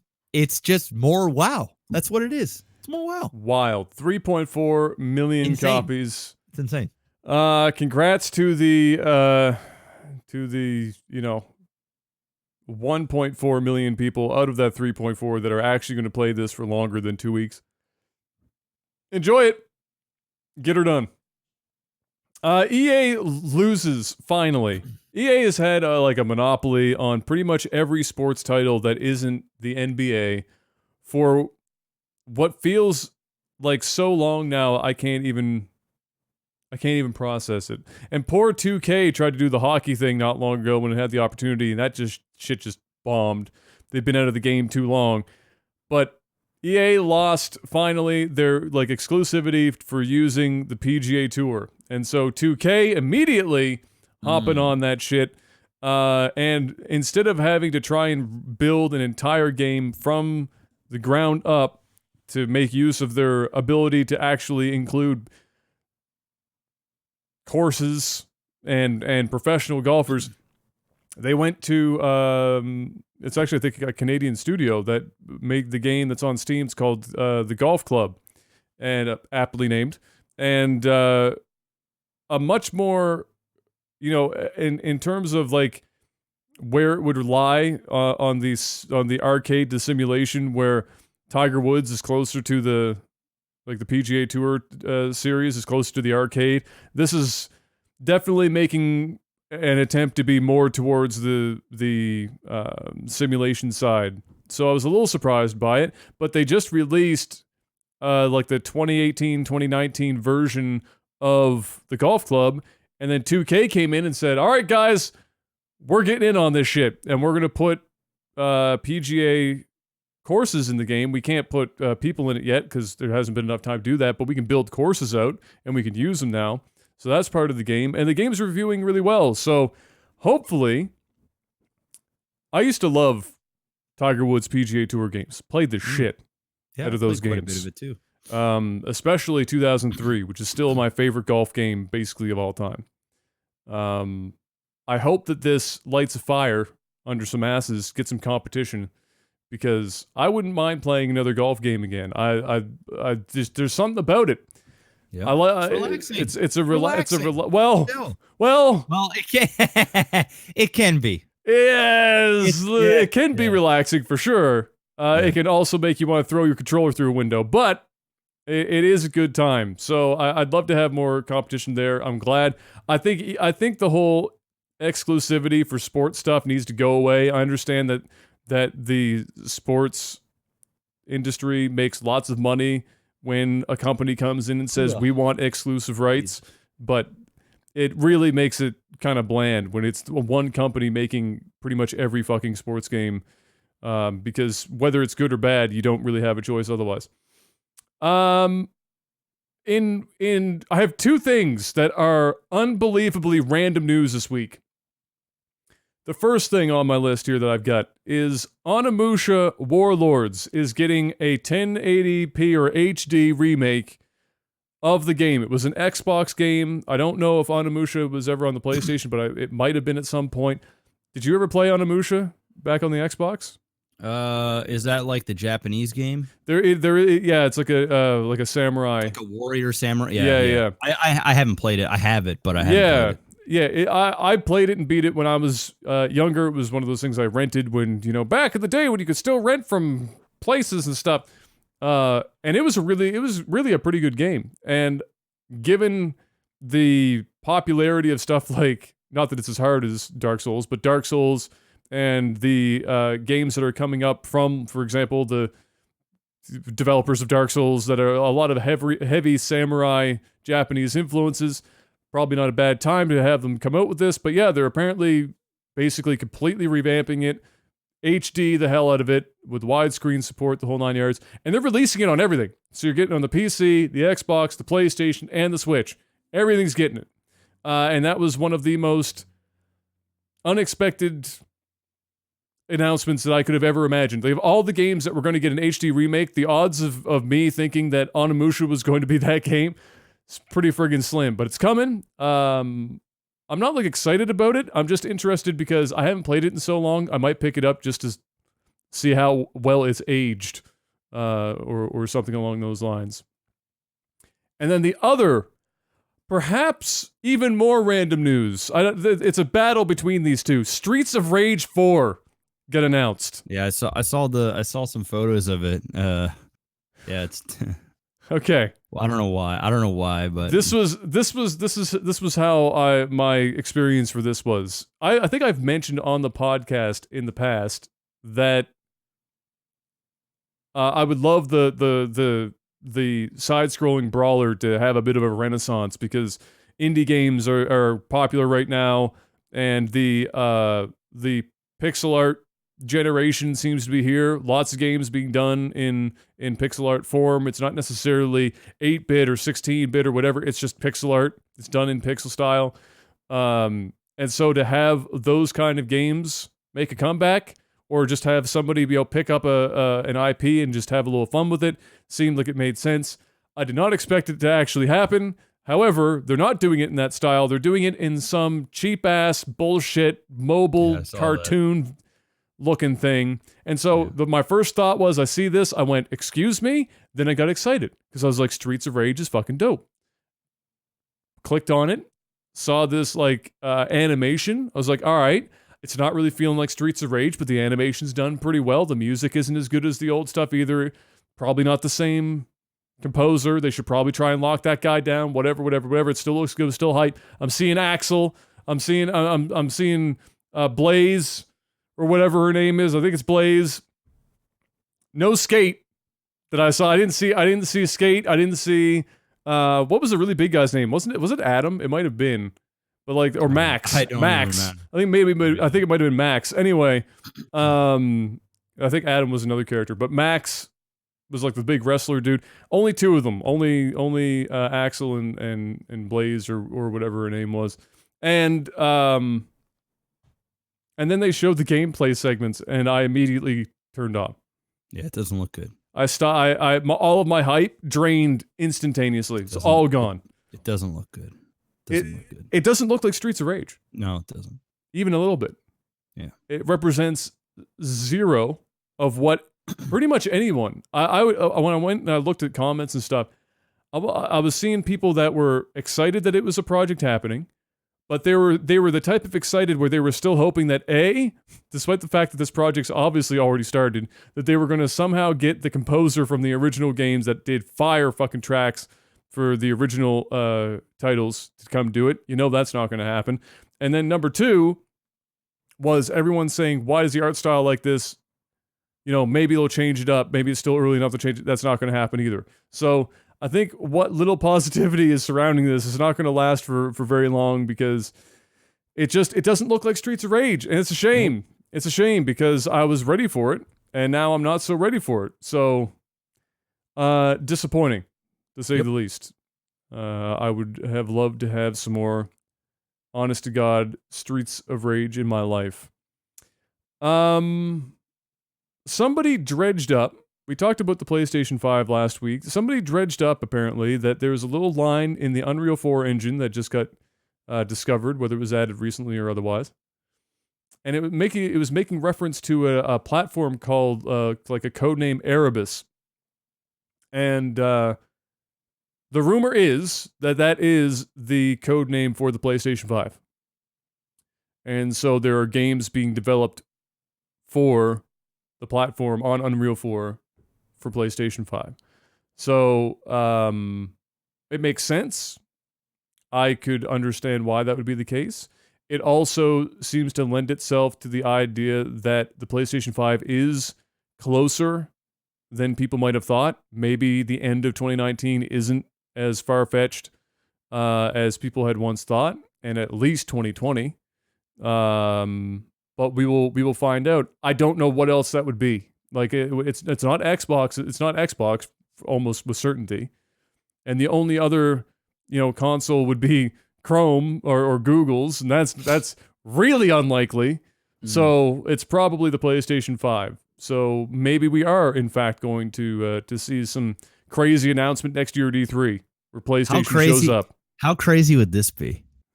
Okay. How crazy would this be right here?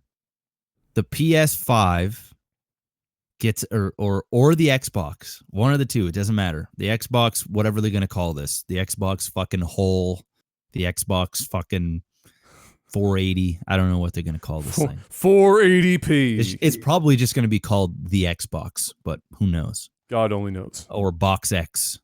But either way, okay? So what happens if Fortnite goes, oh no, we're going to do an exclusive for one or the other consoles. Oh so boy. In order to play Fortnite, you're going to have to buy the PS5. If you want to play Fortnite on the new generation, only one or the other console is going to have Fortnite. What kind of huge impact would that have on the sales for either console?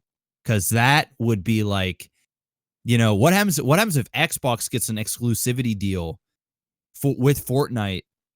Is that going to be the thing that will push Xbox sales way above PlayStation just from the one game? I don't think Microsoft can afford that. But it would be a for sure way to literally sell your console and to finally have a lead in a space that they haven't been in the lead in many years. It would be like the holy grail of fuck like Red Dead, fuck Grand Theft Auto, Fortnite. They go, hey, Fortnite, we're going to fucking pay you $100 million or whatever the kind of money it takes to give us exclusivity even for 6 months. 3 months. The sales would be fucking gigantic. It would be the show. It would be the show. Because you gotta say, if somebody's a PlayStation guy or a gal, and chances are they're playing Fortnite one way or another, and the Xbox is coming on, they have no plans to buy the fucking Xbox, but they gotta wait 3-6 months before Fortnite, the game that all their friends are gonna play, that they want to love, they want to play on the new console. They don't want to play their old fucking console. They want the new one, and they gotta choose. You ain't gonna get both. Most people can't afford both. You can buy one or the other. The Xbox is going to sell. Yeah, well, yeah. It would be an expensive endeavor, and it would be tough to tell if it would be worth, if people would actually go over to buy the Xbox right now. Maybe for the next one, like we were talking about here. Yeah. Yes, for the next Xbox. Yeah. We're assuming because E3 will say E3 of next year. There's going to be Sony and Xbox. They're going to announce they're announcing their damn consoles at the next E3. It's going to happen. If they don't, it might even happen before that at some other thing. Who knows? But we're going to hear about it at the next E3. If one of them comes out and says that we're getting an exclusive deal for Fortnite, or Fortnite comes out, and says, guys, Fortnite is coming to the next generation, but exclusively on Xbox. Everybody in that hall is going to go fucking mad because they're all champion Xbox, and the whole world will blow up. I mean, everyone's going to be like, fuck. The Sony people are going to be like, what the fuck? It'd be crazy. Well, if it was Xbox, it would end up on the PC and on the Xbox. And that's the reason why I would be thinking that it would be the Xbox exclusive over Sony.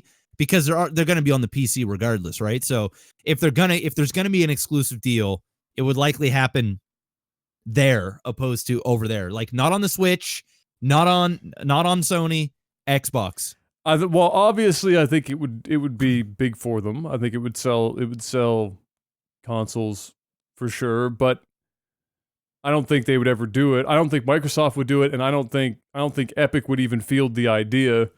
Especially taking Fortnite off of something like the Switch, given the age of the demographic. Well, you leave it on the Switch, like the current version, like, right? So what I'm saying is, Fortnite, you still play it on the PlayStation 4, right?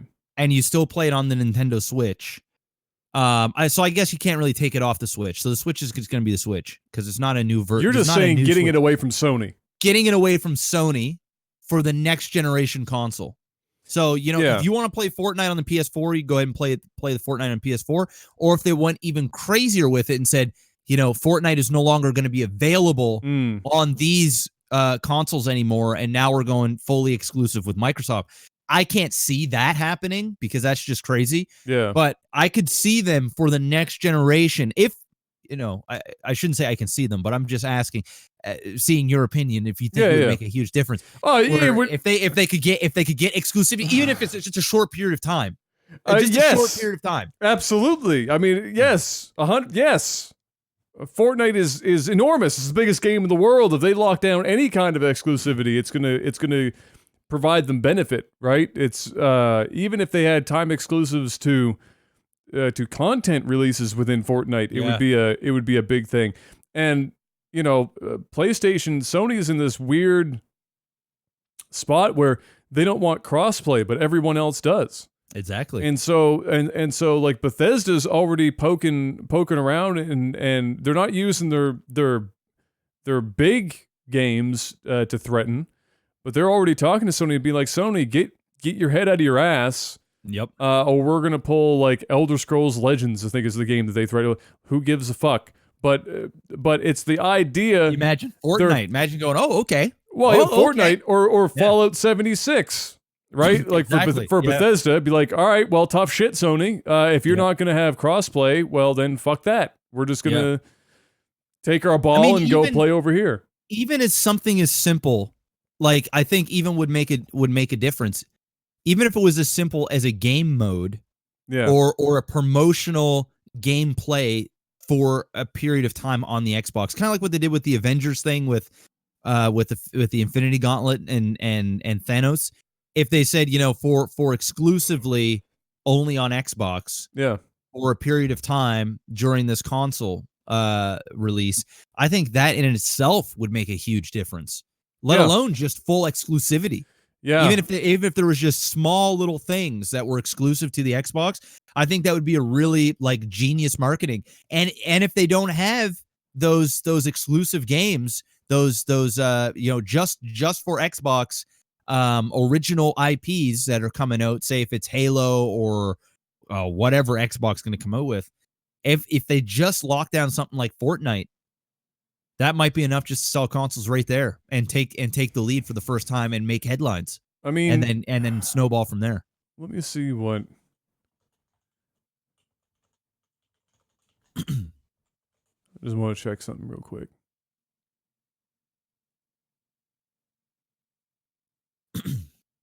I mean, I'm not going to run out and buy a console for Fortnite, but there's a lot of people that would. So we can get a rough idea about what Fortnite's value is based on the market cap or the estimated worth of Epic Games, right? So it was worth $825 million when Tencent bought them, but now it's worth $4.5 billion as of July. Woo! But apparently it's projected by the end of this year to be worth over $8.5 billion. So if Microsoft was going to do that, first of all, they'd have to get it off of Tencent hands, which is not going to happen in 100 million years. Yeah. Tencent's market cap is almost $500 billion. Yeah. It's just not going to happen. They're not going to give that up. However, they could try and get some sort of, and I'm sure they will, because I think Sony's going to go for having, some sort of exclusive skins or things of that nature. Microsoft will probably do the same. If they can lock down some sort of timed exclusivity for certain content, it's always going to help them out for sure. And time will tell if they really want to lock themselves up with that. But it's a that would be. It'd be crazy. It would change the game. Literally. Either way, next year is going to be very wild because we're going to be seeing Microsoft and Sony both kind of be talking about consoles again. They're going to slug it out, man. It's going to be exciting again. It's going to be pretty friggin' wild. So that's. So anyway, I thought I was just thinking to myself, Yeah, I mean, and Microsoft needs pretty much anything they can need get their anything hands they can on. get, and I'm sure they fielded that idea. I'm sure that somebody sat around and went, somebody crunch the numbers. We need to know. Do we have a couple $100 million and just sitting around that we can throw Epic's way? Can we afford this right now? Will it really pay off? The Lord only knows. And speaking about the Microsoft thing, I have this ordered in some sort of sensible way today. Microsoft was apparently working on a VR headset at one point to compete with the PSVR, and then they decided to shelve that idea, put it on the back burner, which might have been one of the smartest things that they've ever done. Yeah, probably smart. It would have been kind of interesting to see what their headset would have looked like in comparison to PlayStation's. I think we'll eventually still get one. We'll get one. I think Microsoft's letting other people figure out VR. Yeah. Which, if you're going to do something, on their dime. Yeah. Well, yeah. Right. Which is a smart thing for them to do, because VR is a very new thing. It's one thing for somebody to let somebody else figure out an idea that's already relatively matured, right? Because you're not getting a lot of benefit from that. You can take chances on mature products.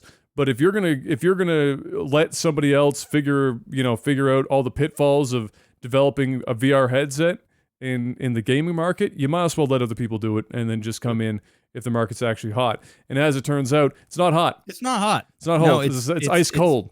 It's pretty close to frozen. So let it go. Let it go. Let that bad boy continue to sit on the back burner. for a little while longer. And that has it for our gaming news this week. Mr. Black, hit me up with the sound of movies and TV. Movies and TV. A Quiet Place 2 got its release date. It's coming summer of 2020. We're gonna get the sequel to that, and that was a damn good movie. It was pretty good. I don't know. I enjoyed it. I don't know what the second movie is going to be. It's one of those movies that I feel like, it doesn't necessarily need a sequel. I know why they're doing it, but I'm afraid that it's just not going to translate well to a sequel. Yeah, I mean, I don't know if I just saw the thing for that this morning, and I didn't look too much into it, so probably next week I'll be able to talk more about it. But I have a feeling that it's not going to revolve around the same family. It's probably going to be a different family altogether, and a different experience. So kind of like Cloverfield, so to speak. I don't know if you've seen any of those movies, but it usually is different families, different things. Sometimes it ties together with other things that have happened, but for the most part, it's like just using the same world, but different set of circumstances. So I would like it if it's that, because I don't really, I don't want to spoil what happened in the movie, but I'm not really interested on who's left. And I also don't see how that story can carry itself to be something, worth a sequel. But if they can find another good set of actors, it's kind of like True Detective, right? It's the same thing. If they can find a set of actors and actresses that can that can act a great story and they can write the same really good script, then by all means I'm for it. But it's always scary to see part 2 to something that was done really, really well and so soon, because they it's Hollywood and they're obviously just making a sequel because the first one made hundreds of millions of dollars, and they're like, let's do that again, please, and we can use that name. And I get it, but let's just hope that the quality is still going to be there. I'm down for a sequel to movies that I like as long as the quality's there. And I fear, in the horror genre, I don't know. Yeah, that's what I'm thinking. Speaking of sequels, and I had no idea this was a thing, but apparently Rian Johnson is in charge of his own fucking Star Wars trilogy. I had no clue. I knew that. I just thought that he had his little moment. Oh, you just thought he came in and he fucked Star Wars and gave it a little STD and left? Yeah, no, now he wants to come back and give it more? Nah, so Rian Johnson, he wasn't even planning to do episode 8. I do believe JJ was supposed to be doing that, and then there was some shit that went down. I think he had some personal family issues or some tragedy that happened. If I'm wrong about that, somebody can correct me if it was supposed to be another director, but I want to say it was JJ. And so unfortunately, or fortunately, depending if you like episode 8 or not, Rian Johnson was in charge to do his own trilogy, to do a non-Skywalker trilogy, new characters, new everything.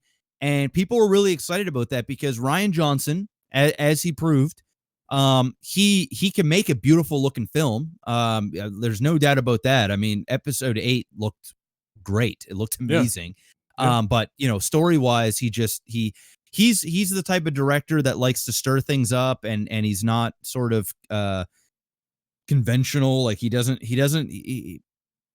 own thing, and he wants to be unique. It's almost like he's like a wannabe. It's hard. I shouldn't say this, but there's truth to it. It's like he wants to be a Christopher Nolan, but he doesn't really have that.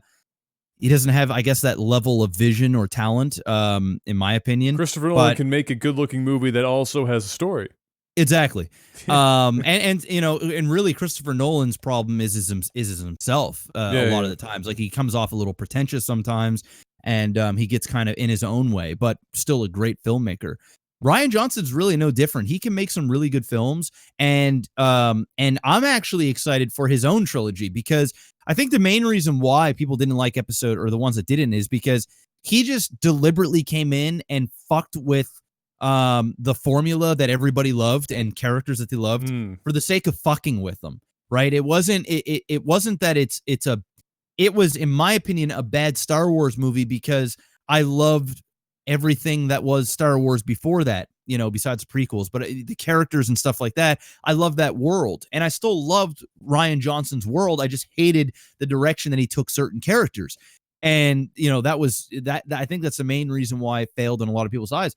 I'm actually okay with Rian Johnson making his own trilogy, because if he's going to go with brand new characters and a whole new story, and we're not talking Skywalkers, and he's just going to do his own thing, I'm down to digest whatever he wants to give me. And I can see his vision from start to finish. He's not going in there halfway through a trilogy and trying to figure out, he knows where he wants to go. He's getting ample amount of time to develop this and write it and prepare. I'm okay with that. And I'm still okay with that. Even though I did not like episode 8, I'm actually okay with it. I'm not angry about it. So yeah, I'm okay with Rian Johnson doing it, as long as he's not fucking with characters that I'm already attached to and whatever, right? But I think what JJ is going to do for us now on episode 9 is he's going to tie things around. He's going to pay some tribute to the fans. You know, Mark Hamill signed on for it. Billy D. Williams is signed on for it. There's rumor that Darth Vader is going to be in some sort of fashion, whether it's a flashback or something. Rumor is that he's gonna have an appearance in the movie.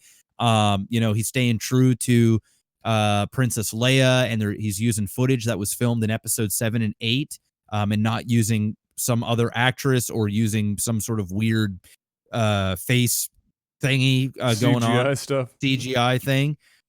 So I think what JJ is going to do is he's going to be very safe with this movie. He's going to tie things around. He's going to do a lot of fan service and put Star Wars back in good grace, the fans back in good grace with Disney, because it's been a clusterfuck. But as for Rian Johnson, you know, do your thing, boo boo. Just stay away from the Skywalker trilogy and you know, be done with it, because I've seen tons of interviews with Rian Johnson, and the guy legitimately loves Star Wars and he cares about the property. It's just he came in halfway through. He wanted to do his own thing. He wanted to put his own little, you know, Rian Johnson stamp on it, and didn't work out for me, and for a lot of people. Didn't work out. I didn't like it. Doesn't mean I hate him or I hate everything that he's ever done. It just didn't work. It just didn't fucking work. Yeah, and I hate the movie. Yeah, that's it. And it sucks because I love Star Wars. So it's like I get everything that you're saying, because it makes perfectly good sense. You know, if it's a new trilogy that's not Skywalker, it's not all the characters that we know. Yeah. You know, if it's basically completely, it is, away from that, like, I get that. Yeah, we get to see his vision from start to finish. It's going to be 3 movies so that we can see the complete thought process that he had for the movies. I get all that, and I want to be excited, but I as pretty as episode 8 was, because it was a very pretty film, substance was garbage, fucking hot, steaming garbage. And it's not just the parts where he in my opinion, which is a bit of a contradictory of terms, in my opinion, objectively fucked with the characters, but even the stuff that wasn't the original characters, I think he fucked almost everything that he could have fucked in that movie 3 or 4 times over. And on top of that, we got the bullshit casino, whatever the fuck that was. And so all I thought of when I saw this was, we're going to get a bunch more shitty, we're going to get a really pretty trilogy of Star Wars films.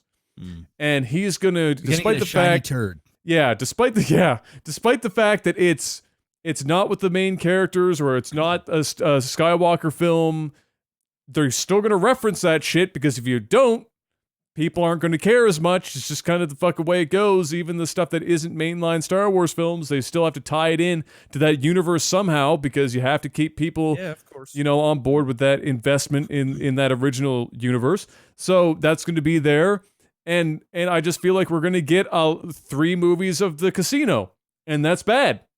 That's fucking awful. It's going to look really good, but we're going to get a bunch of him using Star Wars, which was my problem with 8, using Star Wars, which is one of the few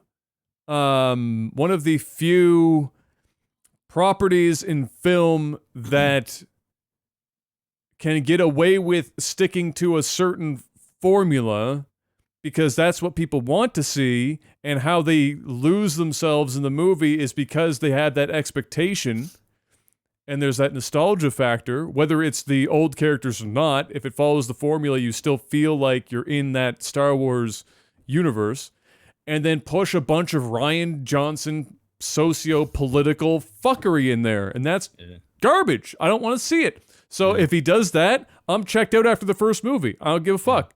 He's got one chance with this trilogy for me. Yeah. To show me that he's not going to be some fucking idiot about it, and do something, and not like you said, like try and be a Christopher Nolan without the skills.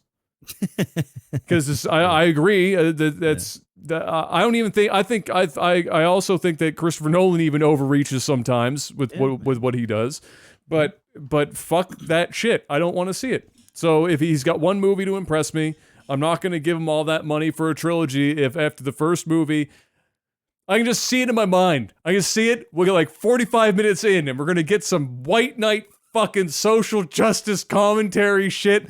And I'm not even sure. Brutal. I'm not sure that's Rian Johnson or that's Disney, right? Like, because obviously he's got a. We didn't get it in episode 7. Yeah. So the fuck is it an 8 for? And it wasn't even plot-wise. It served no purpose. You could remove it, and it didn't alter the course of literally any character's arc or the movie's arc. Yeah. So I'm saying that's Rian Johnson personally. Godspeed. We'll see what happens on his first Star Wars episode to his new trilogy, and we'll see what happens. But there we go.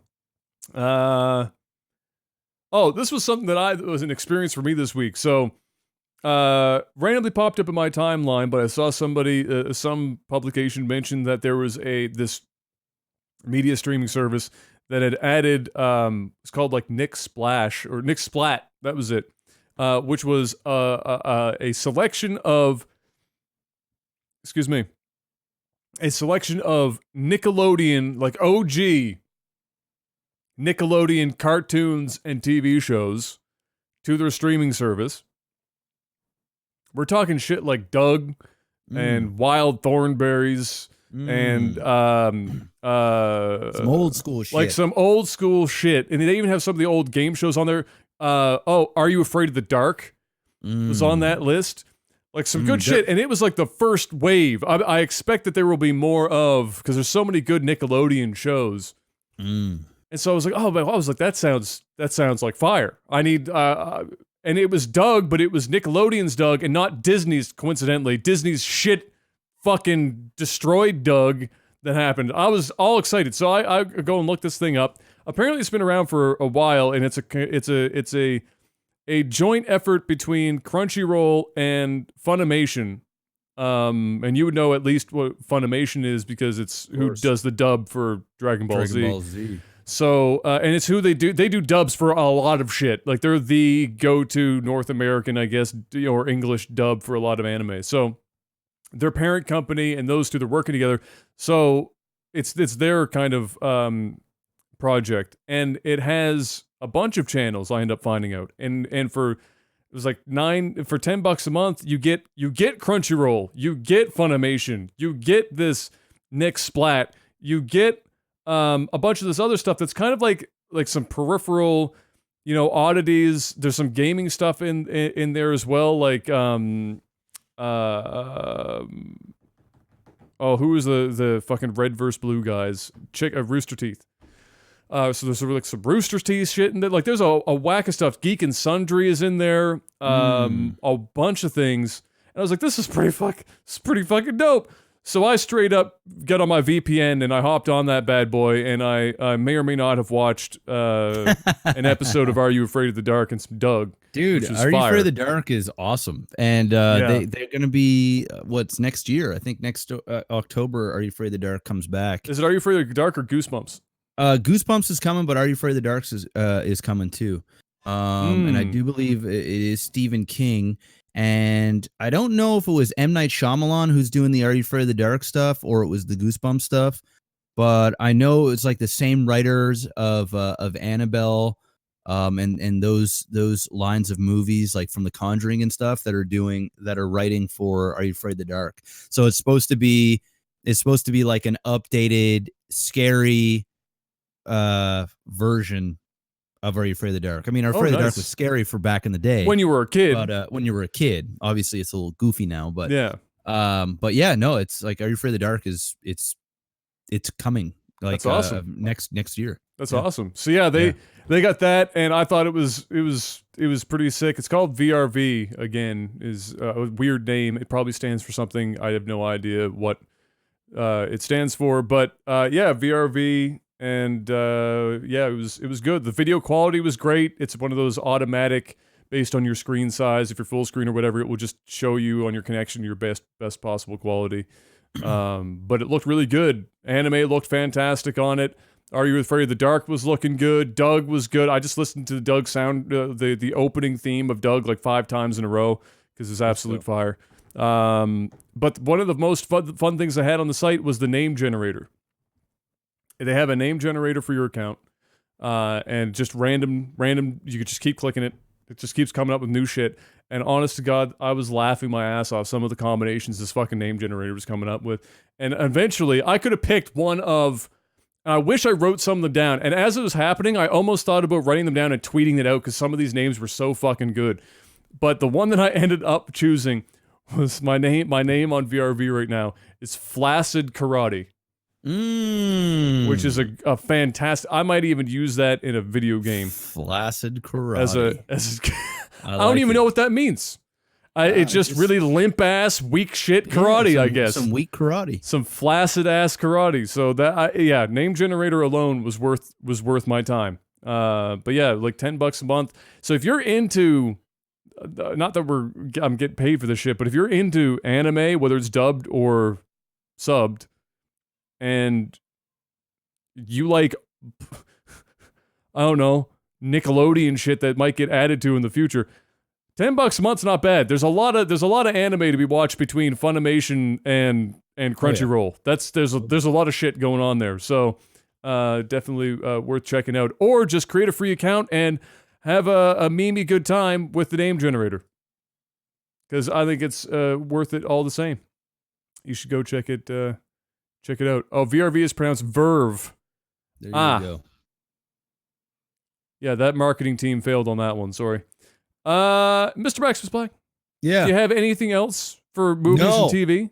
No, I'm trying to just stay awake here. For some reason I am just tired. I was having a bit of a tired day myself. I was having like an awkward day where like my muscles were just locking up on me and I was tired and I felt like I wasn't breathing properly.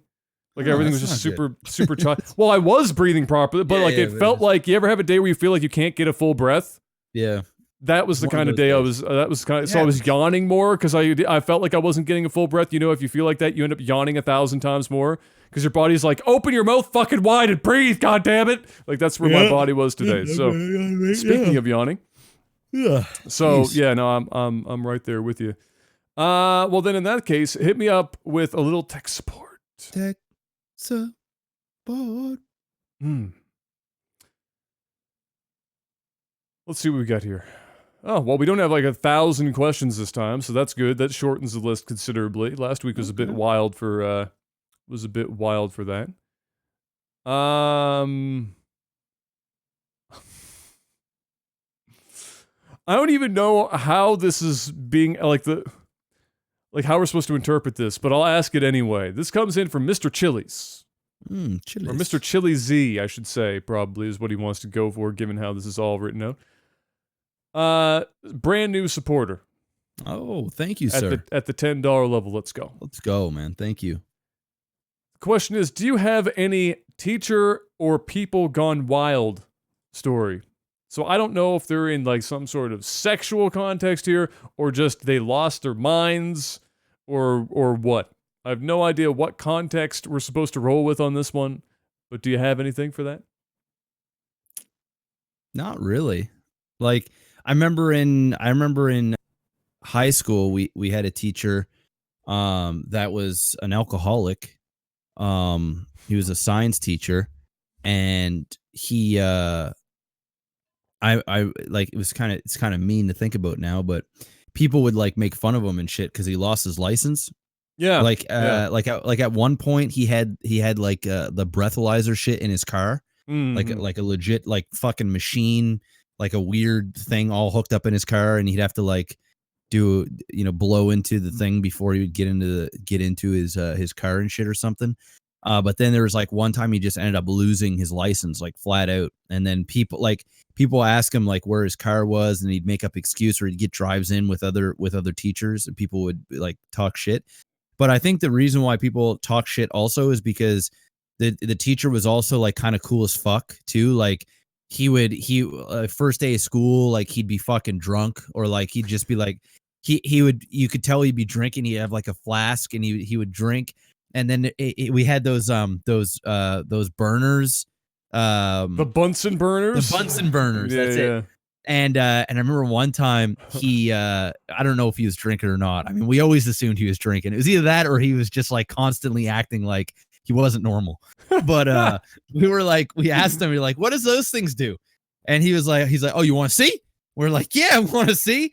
So he opens up the fucking thing underneath, and he turns on like some propane, and he turns on the burner, and the burners and the flame comes up, and the flame is like probably about yay high, right? And because he's got this thing fucking cranked.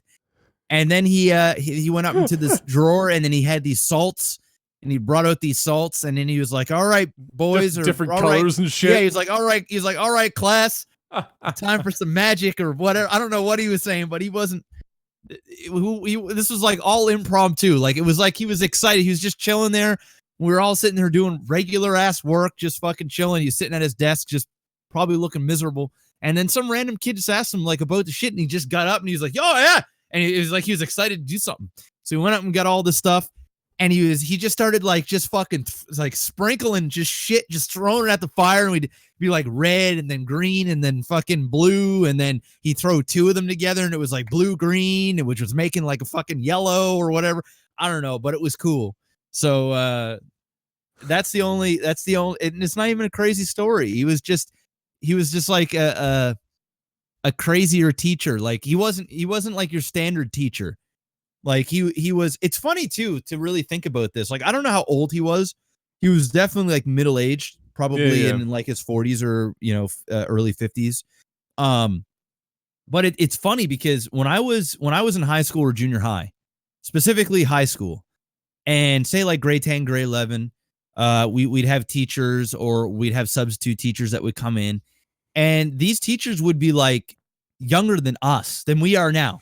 Like, we're talking because they get a university, they're 22. Yeah, they're like 22, 23 years old, right? Yeah. And they're in there, and it's funny because we look up to these people like they're authority figures, right? And we have like this level of like fear or this. Well, they were it was just they were an authority figure. They're an authority position. Yeah. Right. So it's funny looking back now because being 31, and even if I was a 31-year-old substitute teacher or a teacher, like I'm just visualizing what it would be like to be a 31-year-old teaching high school students.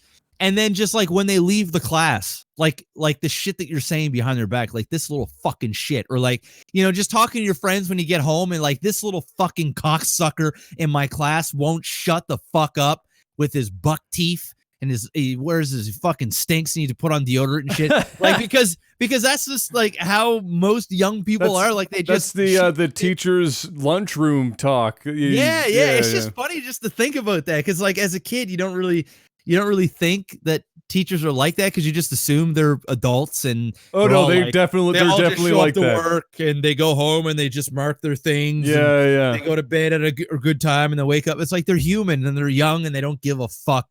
Like it's just funny to just think about. Oh yeah. Oh, it's wild.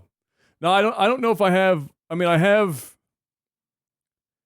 don't have like none of our teachers ended up like sleeping with students. If that was what the thing was, the question was applying.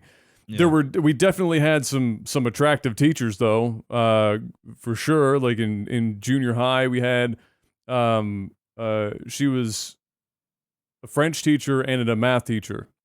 Is all I will say. I don't know if she was there when you were there. I think maybe not. And she was in her late 20s, maybe early 30s at best. Probably late 20s, early. And she was ridiculously attractive.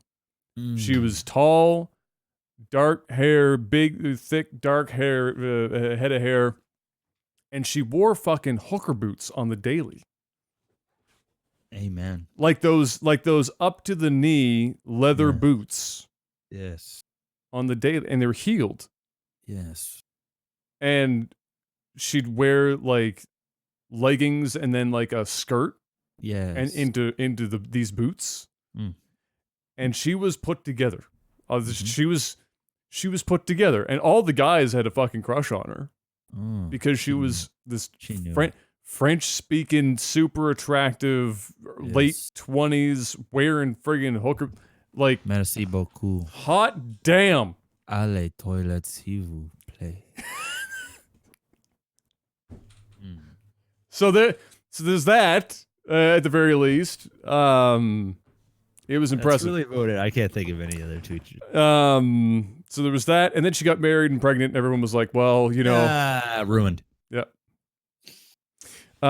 We had a teacher in junior high that got caught wearing women's high heels. And he was a bit of a weird one to begin with. So there was that. That was pretty sensational, I guess. During a Are you saying teacher men interview. wearing high heels makes them weird, Adam? Yes. That road? You can go ahead and do it, but it's, especially at the time, it was not something that you expected to see in your school. It's different at the time. So there was that.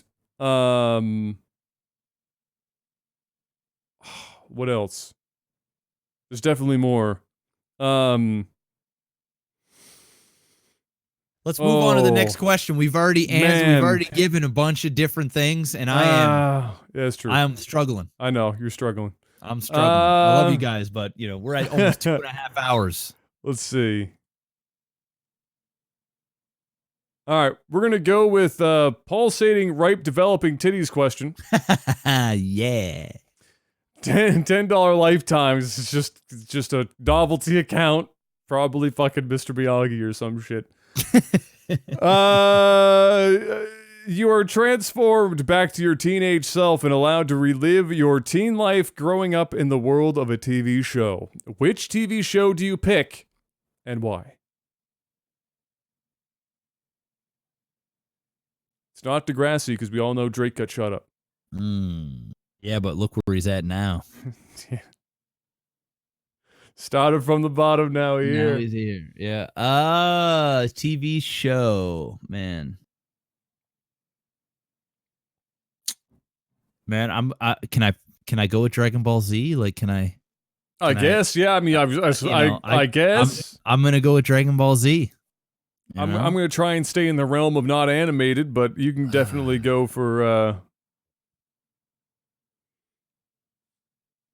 Yeah, I mean, I like Dragon Ball Z a lot. I mean, I wish I could be in Dragon Ball Z. We all do, just a bit, for sure.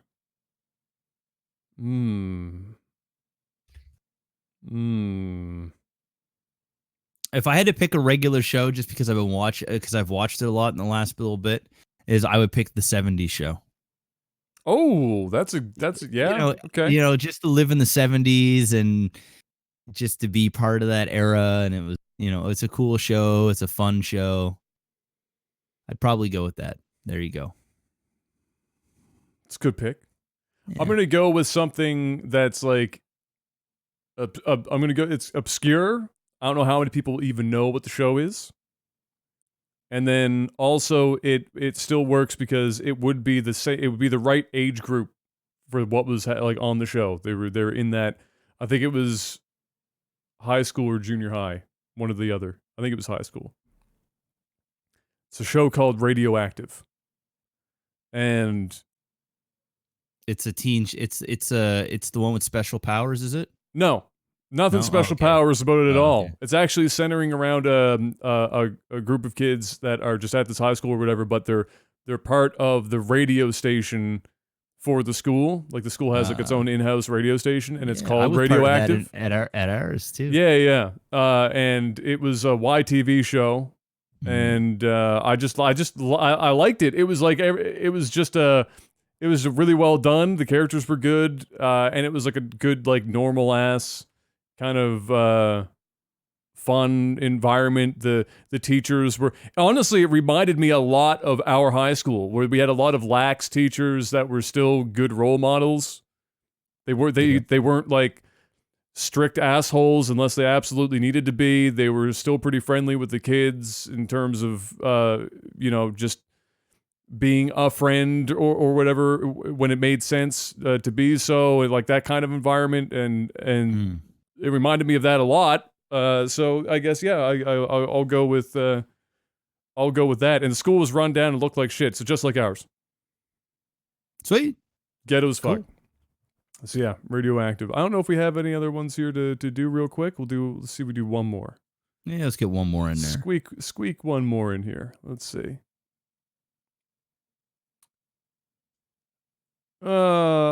Oh. Ooh, Goose asks, what's your favorite burn or insult?